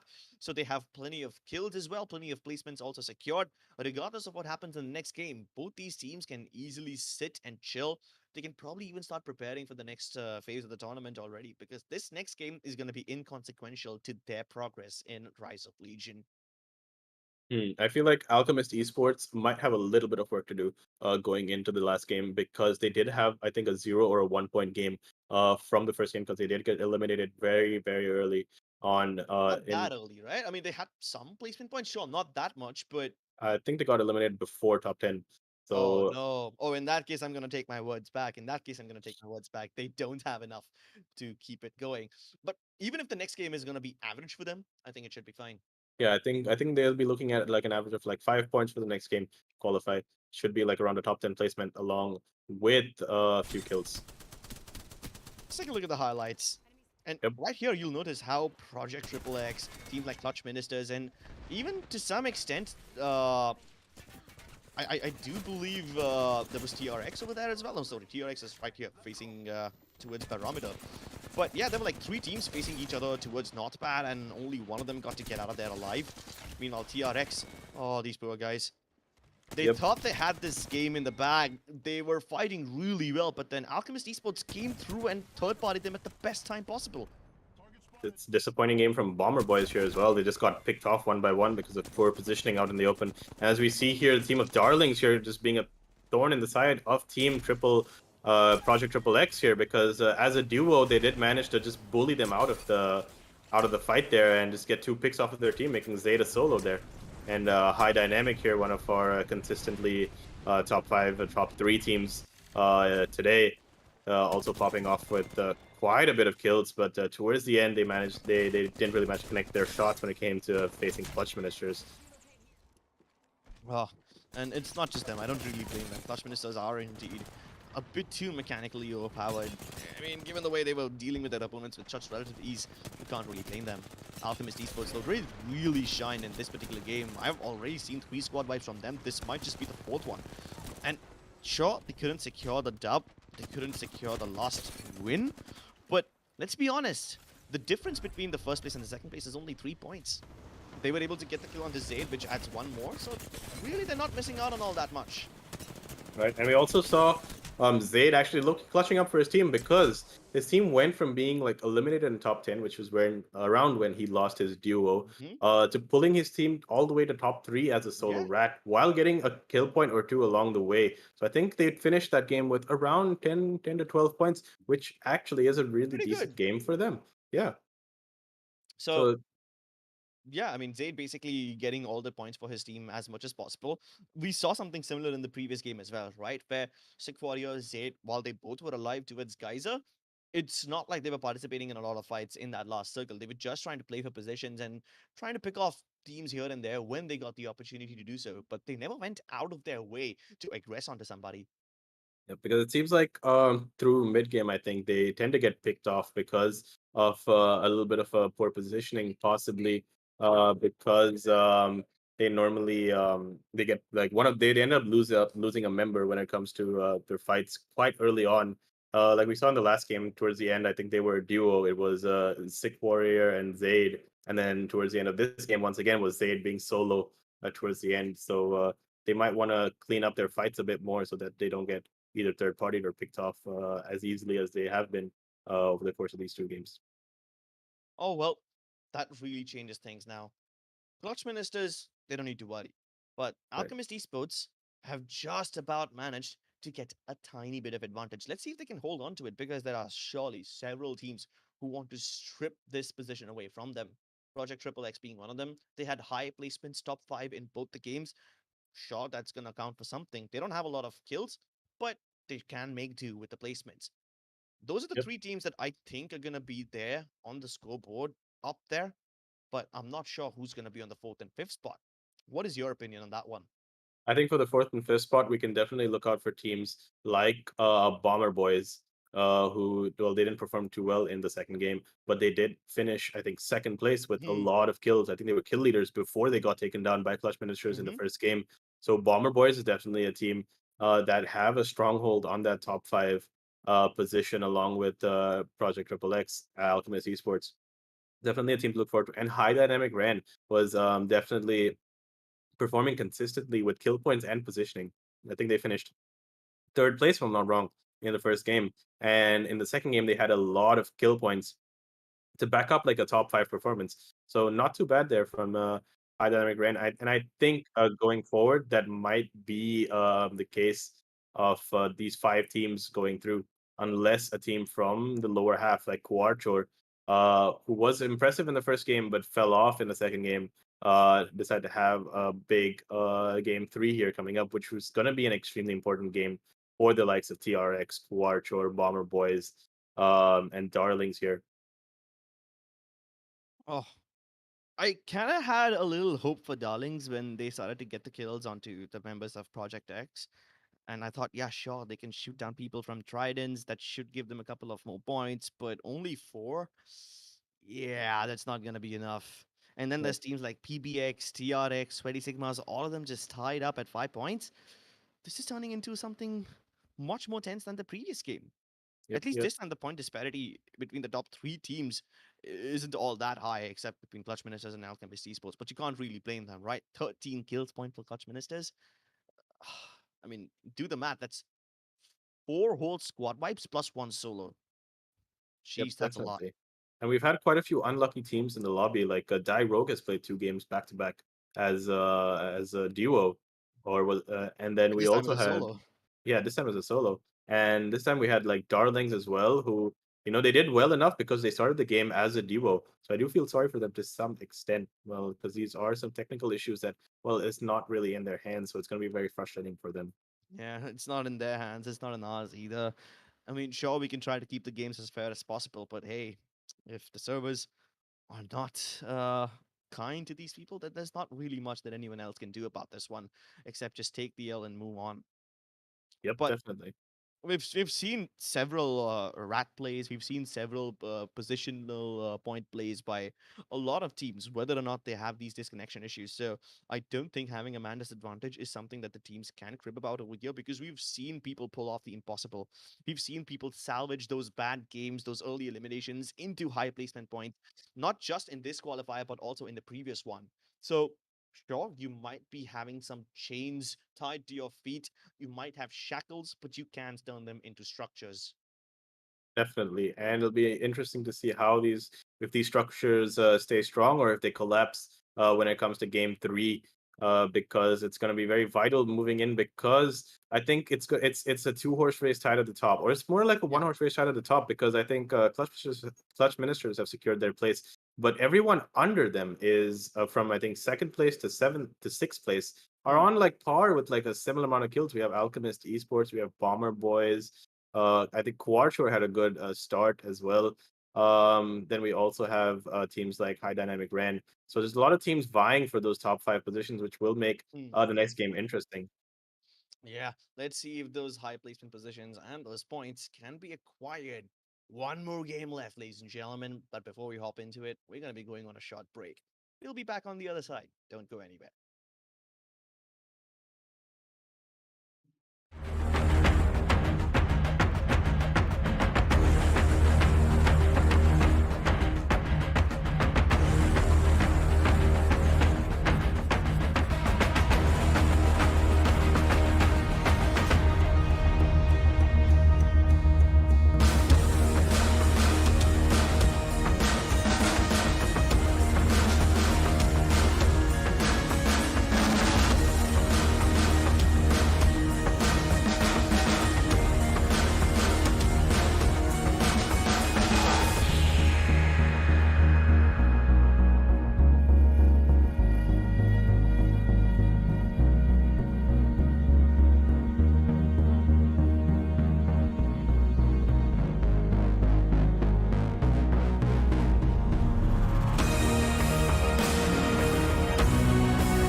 This is the final stretch, the home stretch that we have all been waiting for. One last push is all that these teams need to get themselves into the group stage of Intel and Lenovo presents Rise of Legion Apex Legends Qualifier 3. One more game, Ultimate, just one more. Some Yep. of these teams, like Clutch Ministers, they've already secured a spot for themselves in the next stage of the tournament, but everyone else needs to step the hell up right now. Definitely. And this is different from all the other qualifiers we've had so far, because going into game 3 so far, across the 2 other qualifiers, there's usually been like 2 to 3 teams that have already secured their spot in the next round, because they would amass around like 30 to 40 points. But going into round 3, every single spot from second place all the way down to fifth place is open for people to clutch up and have a big game and potentially qualify for tomorrow. So there's everything to play for and everything's on the line going into game 3 today for 19 out of 20 teams in the lobby. Because even if you're last place right now, you definitely have something to play for. If you have a good game right now, if you get that 20-point game, 25-point game, right, even though it might seem like an uphill task, right, it will still manage to propel you straight into that semifinal spot. So we're definitely expecting all of their teams to put in their best performance going into the last game right now, because this is their last chance to get into that semifinal, to get into that exposure that they're going to get to a global level competitive tournament. And this is like the best opportunity that they're going to get. So they better put their best foot forward going into the last game right now. Exactly. And the fact that you get to play with some of the best teams in the world tomorrow onwards itself is a prize. So there are several teams over here who really don't care much about the money, the bragging rights, the fame, and the fans. All they want to do is just keep on getting better and face stronger opponents who are not from their region, opponents who they haven't faced before. And that's exactly the kind of tournament that Rise of Legion aspires to be, to put these amateurs up against the best teams in the world and let them see how much do they really know, how much can they really do. Just it's like a test of your own skill. That's what Rise of Legion really is. Of course the money is important. There's a lakh rupees on the line for the qualifiers alone, another 10,000 US dollars for the finals, and that's a lot of money. But some of these teams care more about their own satisfaction. They care about the blood they draw from the chest of their enemies rather than the jiggle of the money. And when it comes to tournaments, personally, I care about money more than that. That's you, buddy. I mean, I can't say the same for myself. I'm a big guy. I need a lot of food. I need a lot of money. I like ordering food at like 12 o'clock in the morning. So yeah, I need a bit of food to handle my munchies. So the money does Oh, come in handy. It's a good sure. motivator. It is a damn good motivator. I mean, I'm just trying to portray some of these players over here as larger than life figures, trying to give them better ambitions and trying to make them look like they're noble people and whatnot. But sure, yeah, go ahead and reveal their true nature, of course. That being aside, all jokes aside, we're heading into the last game. It's gonna be World's Edge. Now, based on the previous data of match number 1, there were several places which lied unclaimed. Places like Climatizer, Launch site, launch site, to some extent, even parts of Lava Siphon. I mean, sure, we geyser didn't as see any. well. Even guys, we didn't see any team land in Lava Siphon, but yeah, several of these teams used Lava Siphon as a rotational part towards the mid game. Even Overlook, for that matter. All these regions lie unclaimed, and we saw plenty of early game drop fights in match number 1. So maybe we won't get to see them now. Maybe some of these teams will change up their strats. But what would be really funny is if one team decides to go for one of these empty POIs and another team has the same idea. Imagine changing your drop location to avoid a fight, but you get into a drop fight right off the bat. And some of these teams, things are going to start mulling in their minds. You know what happens when the pressure of the last game gets on your nerves. Yep, it's definitely going to be a battle of who holds their nerve the best, because going into this last game, it's going to come down to who's done the research the best from the first game to find out who drops where, so you can pick an ideal POI for you, so that you don't have a situation like we had in game 1 where we had 4 teams contesting thermal station, and then we had contests all around the map with like at least 5 POIs open for Yeah. taking. So hopefully we're not going to see a repeat of that once again. And I definitely know that for a fact we're not going to see that happen too much in the semifinals later on. But as of now, I think teams are definitely going to focus. That we might see Geyser get a bit of love in this game. Say Hopefully. if a team, because it's definitely a spot that has not been picked by almost anyone through the course of this tournament. But a fun fact about Geyser, there was this team that consisted of 3 players named Bunny Hop, Kizzy, and I think Big Z, who won ALGS in APAC South last year by landing at Geyser as an underdog story. So Geyser can be a POI that you can take advantage of if you play it right. And yes, so far in this qualifier, nobody has really dropped into Geyser, but the last game did end in that particular region. So maybe that's going to change the mind of a couple of these people. And given the historian that you are and the tidbits of trivia information that you just gave out, like referring to all the ALGS games, sure, an underdog story which originates from the geyser, it's gonna be like that hot spring, propelling them into the sky and hopefully even into the next stage of the tournament. Yep, and especially if it ends up being an overlook zone, so Geyser might end up being perfect for them. Hmm. So if a team Was that a is pun? Was that an overlook pun? Because overlook has also been overlooked, you know? If it so, could be. yeah, it could Overlook be. has been overlooked quite a Yeah. bit, but it is a very strong drop spot for teams that want to play edge because it does have a beacon on it and it does have a balloon next to it for teams to rotate out of. So it's a very fast spot that you can rotate out of with decent loot and zone information a lot of the time. So it is a strong spot for teams to pick if they are keeping that in mind. And also, if a team is not really confident on taking off drop 3v3s, they could go for a spot that nobody likes usually taking, which is like a spot like Geyser. That's Like a what it comes spotlight. down. Yep. Uh, okay, I'm gonna say something silly, and it's gonna ring true because Fragment has been contested, but we didn't see too many fights over there.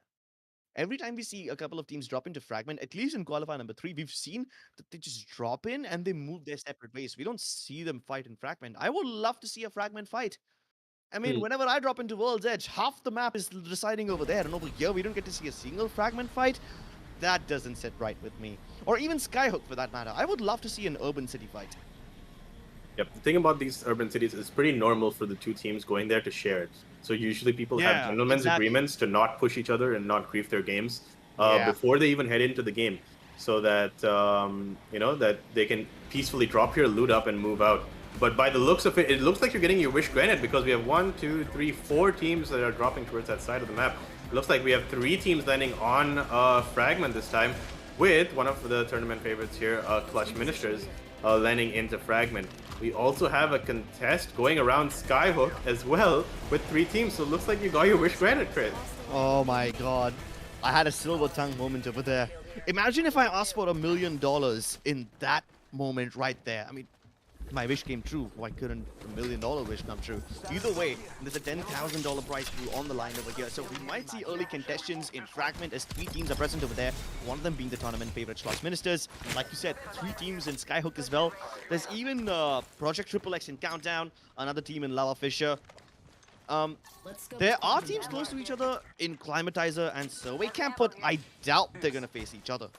Yeah, the area to cover there is pretty large, so I don't think we're going to be seeing any action on that side of the map. Exactly. Although the entire POI of Lava Siphon has been left empty, and that's actually one of the best spots to land in. And as we see here, Scorpion's team, Clutch Ministers, has started off by facing Darlings. They are moving in with Lifeline as a gimmick for the last game. I don't think they have anything to lose here, but they still managed to go on and get Darlings out of the lobby, but they have lost Scorpion, which means they have to respawn him with around 2 to 3 teams around them. They have to look out for Overlook, my bad. They have to look for Overlook, third-partying them on this revive, and they will find the res on Frag West very risky as well, because we did have a team land there as well, which will be looking to pounce on them. And this shield situation is not the best as well, because they do have double whites. I'm just really surprised to see Lifeline being picked up. I mean, up until now, the off-meta characters that we've seen so far have been, to some extent, Bangalore and maybe even the Pathfinder. But I have not seen a Lifeline in the entire tournament, in none of the qualifiers so far. Well, there's no better time to rock like a useless off-meta character like Lifeline than now, because Clutch Ministers have absolutely nothing to worry about. So even if they went out with 0 points, they wouldn't care. Yeah, they so they're basically playing the last game for fun, while the entire lobby is playing this lobby like their life depends on it.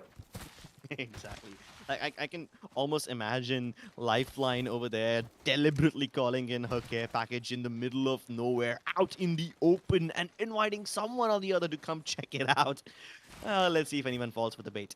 Project Triple X, after looting Countdown, it might come across another team who's trying to take this jump tower. And while bird hunting action is in progress, will they be able to get them or not? Yes, they will. Sick Warrior strikes down Fit Assassin from the sky, puts him on the ground, and the rest of his teammates are now also in trouble.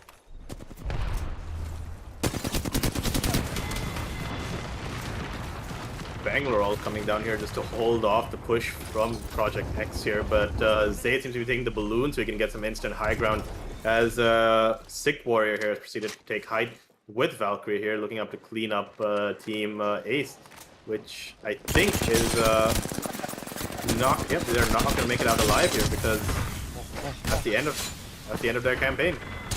Oh my goodness, Sick Warrior, you absolute madman. Ravi just came in and put the last bullet in the body of Marvelous Mickey, but other than that, it was just Sick Warrior all by himself, destroying them with the card and the flatty. That's an impressive stuff. I mean, he even managed to land a punch on the Ash towards the end of it. But this is now going inside, and they're going to face all three at the same time. Scorpion needs help desperately, but he's going to fall down to the ground. No backup available just yet, but here comes the trade. Flexi goes down, the pumps are successful, and they wipe out the other team within a matter of seconds. And he hit him with a bit of a teabag towards the end there as well, just to start some extra dominance. Clutch Minister is just vibing at this point. Not a care in the world, and pretty much going to play this lobby like a pub as it moves on. Imagine being that skilled. Imagine being that chilled, to be honest. Just nothing to worry about. Alchemist, Blaze. They can be happy about the fact that at least their primary lineup has made it to the next stage. It would be absolutely amazing if the Blaze lineup can also come through. Imagine having two Alchemist Esports teams in the lobby later on. Sure, there's a good chance that they might be separated by groups, but yeah, I just can't help but think of the possibilities. Oh yeah, definitely. As we move on to TRX here, who is one of the teams vying for that top 5 spot, who are in the top 10 going to pick up a kill right here on Ghost's life. Oh, poor Ghost will be put into the afterlife, resembling true to his name. John Wick has been lost. You better hope that at least his dog is alive, but with the amount of oxide that are being rained down from the high ground, they might just be able to keep John Wick alive for just a little bit longer. But he can't crawl back to safety. There's no way that his teammates can also drop down and try to go for the res on him. Well, now they don't need to worry about it. Now that they've killed 75 hertz, it's safe to get Mr. John Wick back up on his feet. And some vital kill points coming in there for TRX. Who are going to need everything that they can get to qualify for the next round here, because they are competing for that, as we see Cryptic Esports holding a pretty decent high ground spot here on top of the middle of Skyhook. Smack in the center of Skyhook they go. There were 3 teams around here. One of them has been dealt with. The other one, as you can see, is being handled well by Cryptic Esports. And by handled, I mean being kept at a distance. Cryptic doing a pretty good job there at controlling the space on the middle of Skyhook here, while TRX just goes on and backs out straight back into the tunnel. Well, I was surprised though that the team on building did not actually try to take advantage of TRX having a down there, with John Wick being able to be rezzed just for free, while the other team just looked on. Maybe they were afraid of losing a spot or by getting third party from Cryptics, but just definitely a missed opportunity on their behalf. Yeah, an opportunity that they really can't afford to let go of. Keep in mind that while Cryptic Esports have a couple of points, it's not going to be enough to get them into the top 5. They need a massive boost. Sure, a couple of kills here and there will stat pad them, but they're going to have to survive much longer than this one in order to make this one work. They're already hearing all the gunshots towards the other side of this city. Sick Warriors team is also about to face off against Optimistic, but an opportunity which can be capitalized on by Cryptic Esports, as Quadshore also are towards the other end of this map. As they're towards the southern end of this area, Quadshore is in a completely different vibe of his own. While Skyhook is like that place which has a bunch of teams, Quadshore is just completely unbothered. They can see somebody, and one of the teammates of Quadshore just walked past Skywalker over here, but the other guys, they noticed him. And I'm sure there must be some of the other communication in the Quadshore team going on right now, like, hey, how come you didn't see this guy? He was just towards your right-hand side. Enemy spotted. Yep, this is going to make for a very interesting ending with teams like Cryptic, Quadshore, and TRX, and Alchemist Esports. All of them, with everything to play for, going into end zone, everyone's still alive. So the way this pans out is going to be very interesting. We haven't seen Bomber Boys much this game, but we also have to look out for them as this game moves on. Okay. Quachor, he almost got inside. Darkhawk. I mean, there is a small chance that they can res him inside this house, but what happens if the other team decides to full send it in during that time?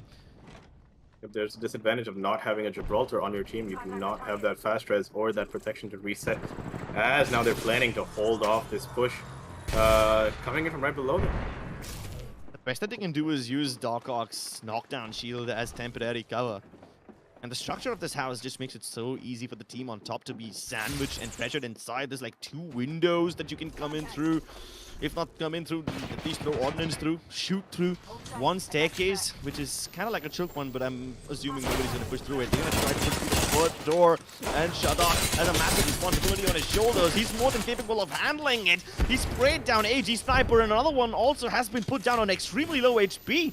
Shotgun, he's got enough time to go ahead and put the shield swap inside, but the moment he steps out of the door, he's going to find another opponent on the other side.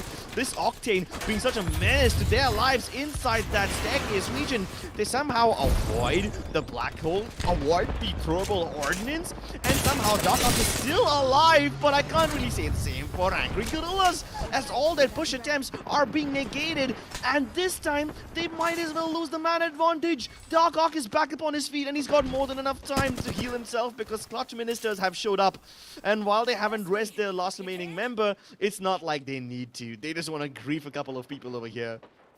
Yep, and it was extremely well played there from Quattro. They had everything to lose in that building, and they ended up clutching up pretty well there. And that beam coming in from their Wraith, I'm guessing. Was it Dark? But Dark died pretty early on, so it was right. Shada. Okay, yeah, why do all their names end with AK? I think it's more of like a clan thing. Patikak, Darkak, Shadakak. Okay, sure, creative names over here. But yeah, the fact that this Bangalore over here used that Havoc, even though it's without a turbocharger, to such good use, it bought enough time for Clutch Ministers to come in and finish off whatever was left of the other team that they were facing. And now Clutch Ministers have someone else in their crosshairs. I can't really say that this team can survive, but given that Clutch Ministers are only a duo, maybe they stand a chance. Yep, and we see Zaid here taking out a member of High Dynamic. This is another team that they would have to look out for, while Scorpion cleans up the last remaining members of Die Asian. Oh, well, it's been a bad qualifier for Team Die, as that's all they've been doing. They've just been living up to their name. Right, literally And they've been moving around quite a lot to avoid all these fights, avoid all these frags, but they just never really find themselves in a spot where they can escape. Well, Quattro here moving on up to the duo of Clutch Ministers, while they decide to retreat into the back, but Quattro is not giving them any space to breathe here as they move in. The nades coming in might decide to just keep on pushing and pressuring the likes of Clutch Ministers. Yeah, but Clutch Ministers have an exit avenue if so required. Not like the third kind of team that likes to back off, but if they want, that option is available. Maybe Quattro would choose to exercise that option first, laying down a nice little line of smokes for themselves as they cover their retreat into the next zone. They've given up on the idea of chasing down Clutch Ministers. They would much rather chase the big fish. Yep, definitely. That being the win. So they want to set themselves up, and potentially they would have to set themselves up to take a fight here if they want to claim the bridge, which doesn't seem to be occupied for now, but Sneeze looks like he's going to get taken out. And there's no way Scorpion can res him out there in the open. Is that a creative gravity belt to bring Sneeze back to cover? If that ends up working, then that will be the biggest brain move that he's done. But I don't really see an opportunity for him to go ahead and get the res on the Sneeze because the team's behind him as well. The best that he can do is escape from this region and let Bomber Boys run into someone else. Yep, and Bomber Boys here picking up, well, they did waste their Gibraltar ult on a solo, so they were not going to be happy with that for sure, wasting such a valuable ordnance for one kill. But definitely they're going to try to move on and claim that house now, as we see Vow Ace here, who most probably have bullied Quattro away from that high ground that they were holding, as we see them move into Climatizer. Hold on. Wow X Ace, and I see Ace underscore Rose. The same tag that was used by Alchemist Esports? Wait, hold on. How many lineups does Alchemist Esports even have? They have 2 primary lineups and then another one in collaboration with WoW? Is this like a new powerhouse for Apex Legends in India? I wouldn't say powerhouse, but They're certainly maybe a trying to get as many teams in there as possible. quite potentially. But I think they only have one player here from the side of Yeah. Alchemy. Yeah, that's why they've collaborated with the 2 remaining members of WoW. Wonder what that stands for. But definitely they want to make us go wow. So far, this Fisher Crossing that they're holding, it's a nice transition avenue. Any teams coming in from Epicenter will have to go through them. Any teams who are trying to escape will be, you know, exposed given the amount of high ground advantage that this thing has. But this is actually a damn good position to hold for now. And it's going to be interesting to watch them because they are once again rocking another off-meta comp right here with Pathfinder and Wraith. Speaking of good positions to hold, we have Project Triple X here holding arguably one of the best spots on the map here. But once again, they do not have a defensive character.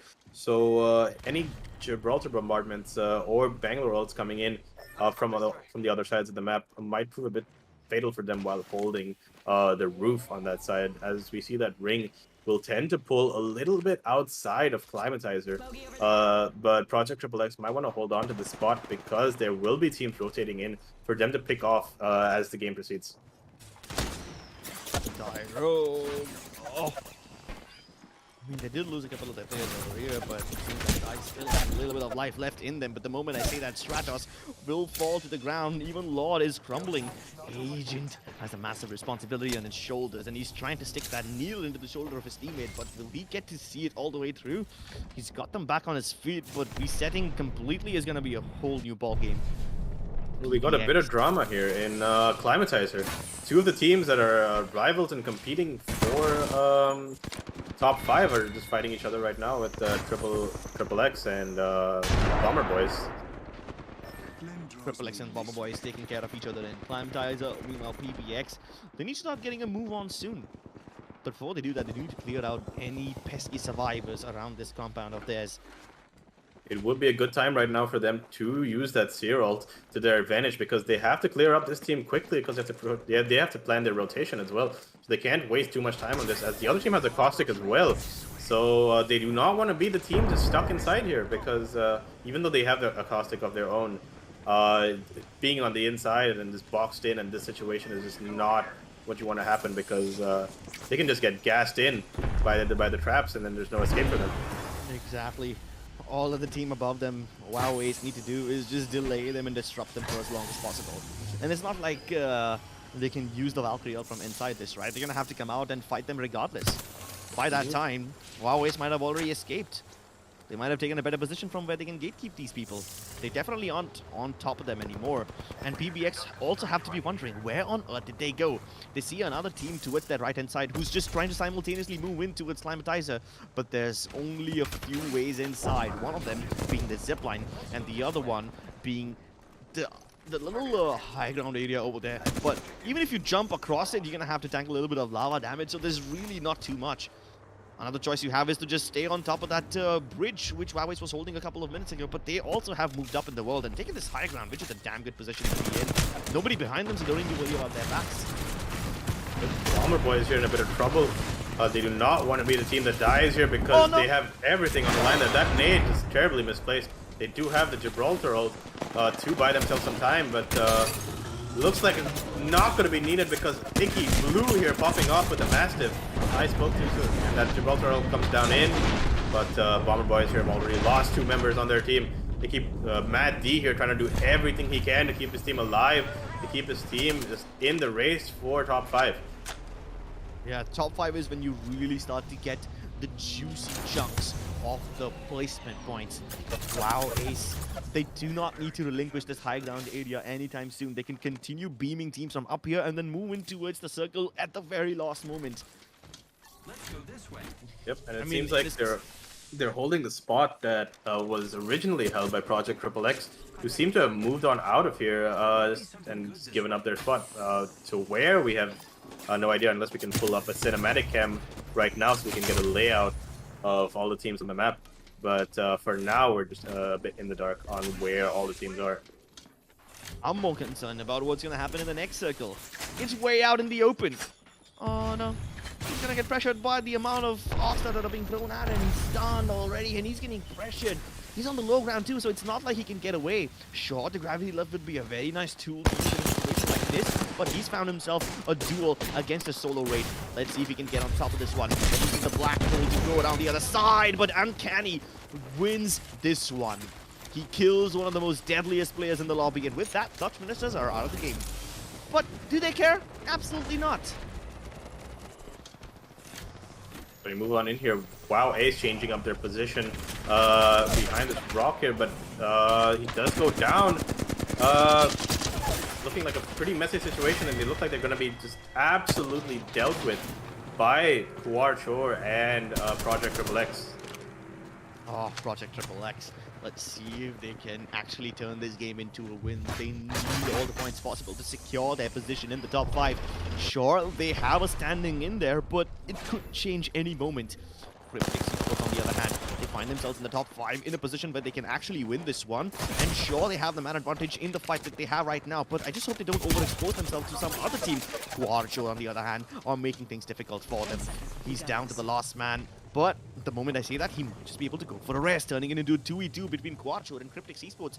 And while these two teams are beating each other down, there's another team on the high ground who has all the angles in the world. And another team below them, they have 2 teams in their crosshairs. Both those teams can't shoot at each other because of the massive floor in between them, but at this point, I think we know the positions of all 4 teams, and this is going to be a very interesting battle. 2 teams on one end of the circle using these shipping containers and rocks as cover. Meanwhile, the other 2 teams inside the building, and they can't shoot at each other. And Qualifier looks like they're going to get their member back in with that mobile res beacon. And it looks like we're going to have quite an entertaining send-off here because every single team who's in this final circle has everything to play for. They have top 5 on the line. None of the spots have been secured because we do not know how many kill points the rest of the lobby has got. See Project X from Zaid there picking up a kill on only Jet to start things off with. But Qualifier now in a strong position, especially since they've got all 3 members back up on their team.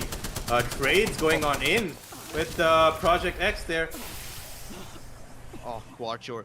They're just trying to hold on away from the building as long as possible because this position helps them get lines of sight onto both the teams who are now being forced to come out of their compound.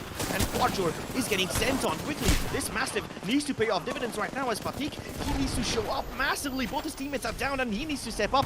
If not step up, at least just stay down and put his head down so that he can just survive this massive onslaught. Israk though, he's gonna find him. Zaid with the Kraber has taken off Itachi's head, and Israk goes down as well. Down to the last 2 teams. It's Project XXX who might just be able to win this entire game. They've got the Kraber as well. Zaid on white teeth. He's going in for the full send, and Project XXX get the dub at the end. They were so patient all throughout the game. They chose to pull out that Kraber at the best moment possible, and it paid off all the dividends in the world. What a game from Project XXX. Yep, perfect way to end their campaign. From Project XXX there, had a bit of a lackluster start to the tournament, but capped it off pretty perfectly there with a very well-played win coming towards the end of that game. Indeed, and this is the kind of win that secures you positions in the top 5. I mean, at this point, I'm pretty sure that Project XXX have qualified for the next stage without even looking at the scoreboard. Absolutely. And it's now yet to be seen whether the teams like Qualifier, who did make it to the top 3 with quite a bit of KP, did enough to negate the one bad game that they had.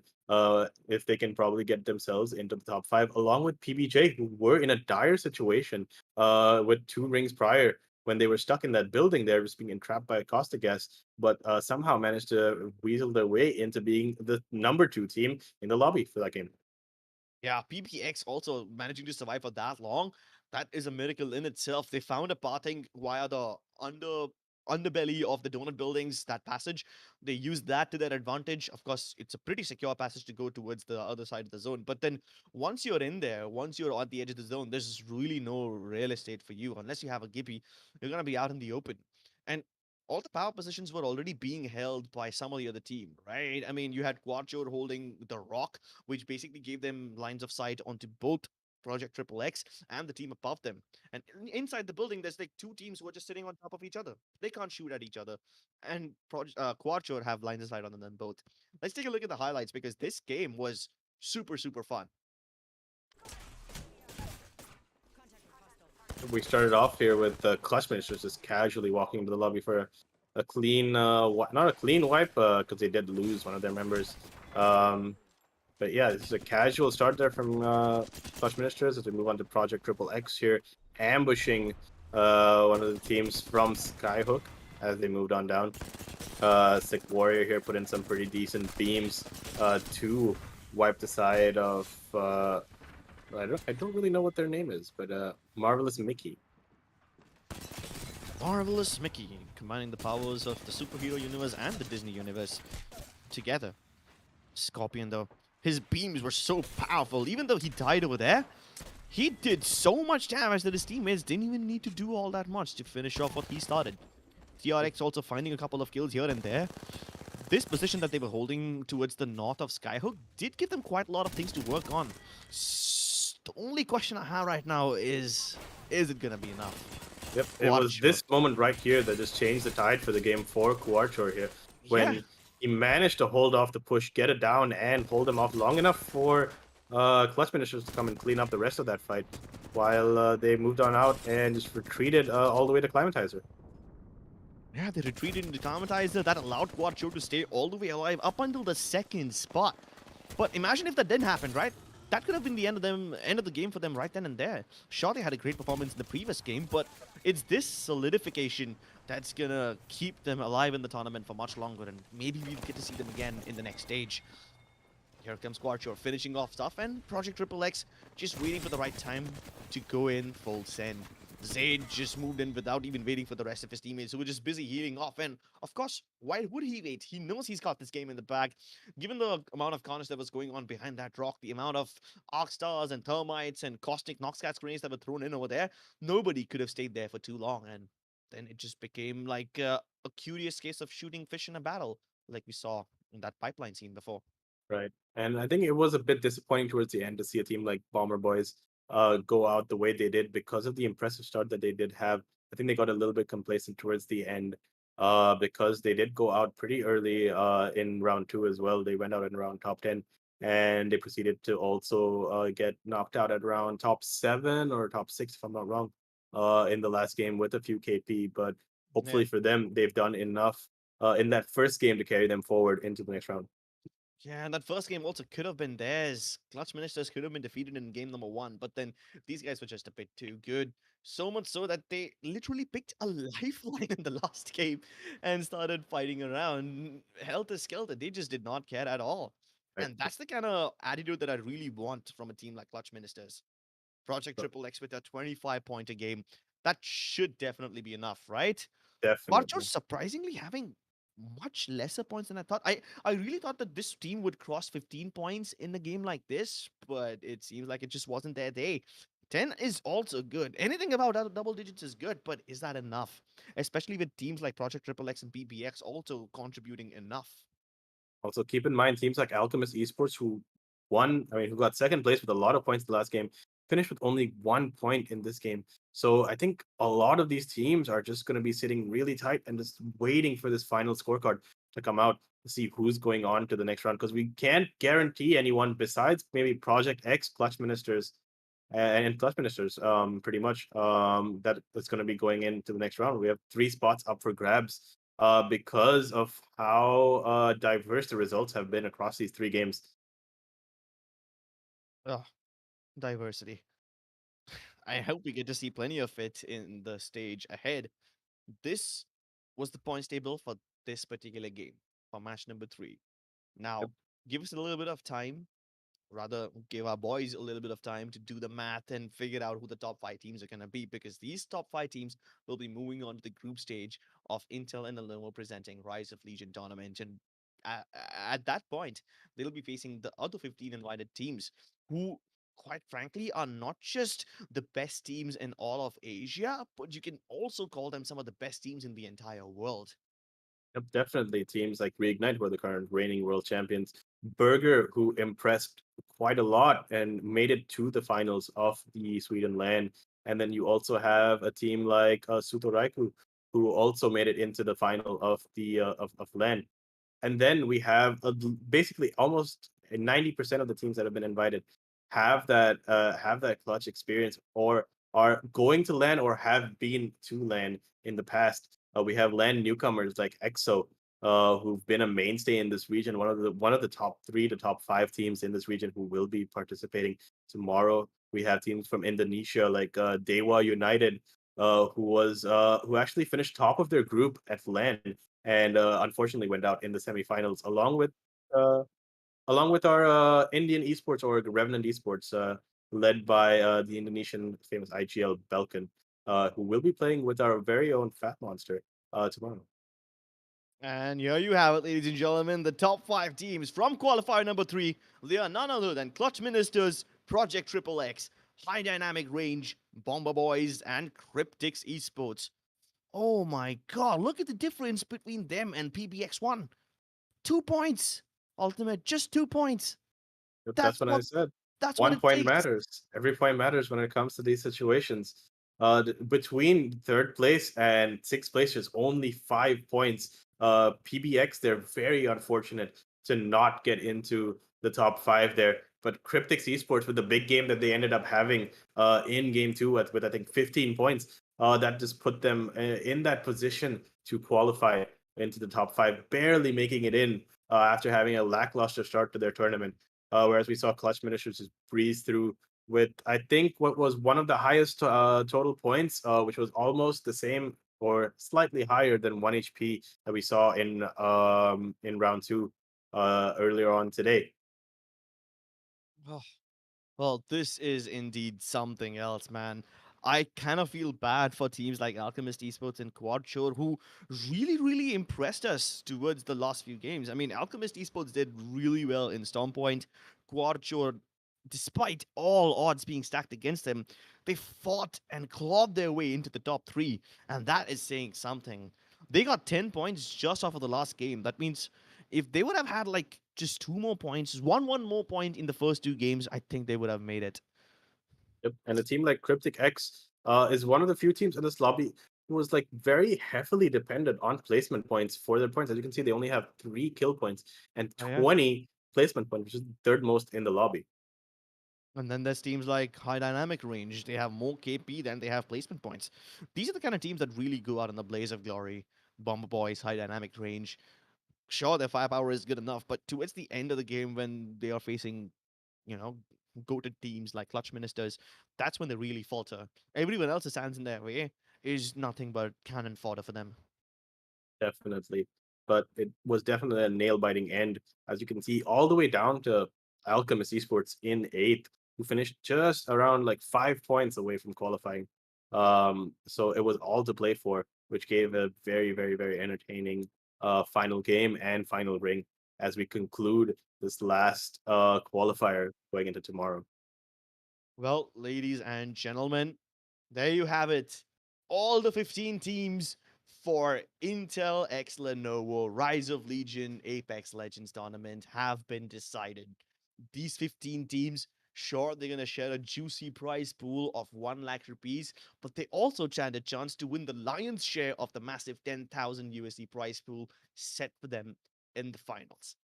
Yep. And And more than just that, they're going to be facing off some of the best teams in the world. So maybe just playing against those experienced teams and gathering that experience is going to count. Yep, and they're all going to be divided into groups of 3. Just a brief for all of you watching today, so that you know what's going to be going on tomorrow. So they will be divided into 3 groups of 10, and each group will face off against each other in a league format. The league format is a little bit similar to the Pro League that we saw for ALGS earlier this year. So there will be 30 teams participating, 15 from India, Bangladesh, and Sri Lanka, and 15 who have been invited who are the cream of the crop from APAC South. Yep. And you better not miss this one because this is as good as it gets. Thank you so much for tuning in, ladies and gentlemen. Don't forget to subscribe to the Esports Club and show some love to Intel and Lenovo for making this tournament possible. subscribe, and also ring that bell icon so that you never miss an update when we go live. Of course, if there's a tournament which is as high octane and as interesting as this one, you wouldn't want to miss it anyway. But that being said, we're going to bid goodbye and good night for now. We'll see you again tomorrow.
I'm trying to touch the States this time. 2021. Gotta show him I can still rap though. Now I'm in the game, I was on the bench. First I was renting, now I'm collecting rent. Run it up. First it with the Beamer, now I want the Benz. Spending all the back like here I go again. Outside says the chirp, now the camera phone. Told you I'ma keep the channels on. Why you acting different when the camera's on? Why you acting different like your paper long? 8 day wake up and I thank God. Bad decision got you wishing you could say nah. My city gritty, you could get hit any day now. On my mama, I'ma move my family way out. With some 20s, 50s, hundreds, thousands, millions, billions, trillions, zillions. I'm talking Amazon money, talking so much money I could mess around and buy Amazon. I been winning, I'm like, why me? I heard these labels wanna buy me. I don't need you, boo, I style me. I roll G's and they grind me. Now I'm on my game, nothing is the same. Who am I to blame? Money made me change. Cardi in my ring when I'm switching lanes. Money in the carry on them Boeing planes. Money in the carry on them Boeing planes. Now I got a buck for all those rainy days. Ain't have a day off in like 80 days. I got hustles in like 80 ways. Kids if he won't take a lazy day. Wifey want me, told me take a break. I keep going to the paper straight. Then it's trips out to Montego Bay. If I take the job, bet I get it done. I said it before, I'm a 101. I just caught some ones, only wearing ones. Fornicate the funds, money made me calm. Diamonds on your neck, bet they on your neck. You want that watch, you better rock it tech. You want that chain, you better cop a vest. You want the check, but can you make it stretch?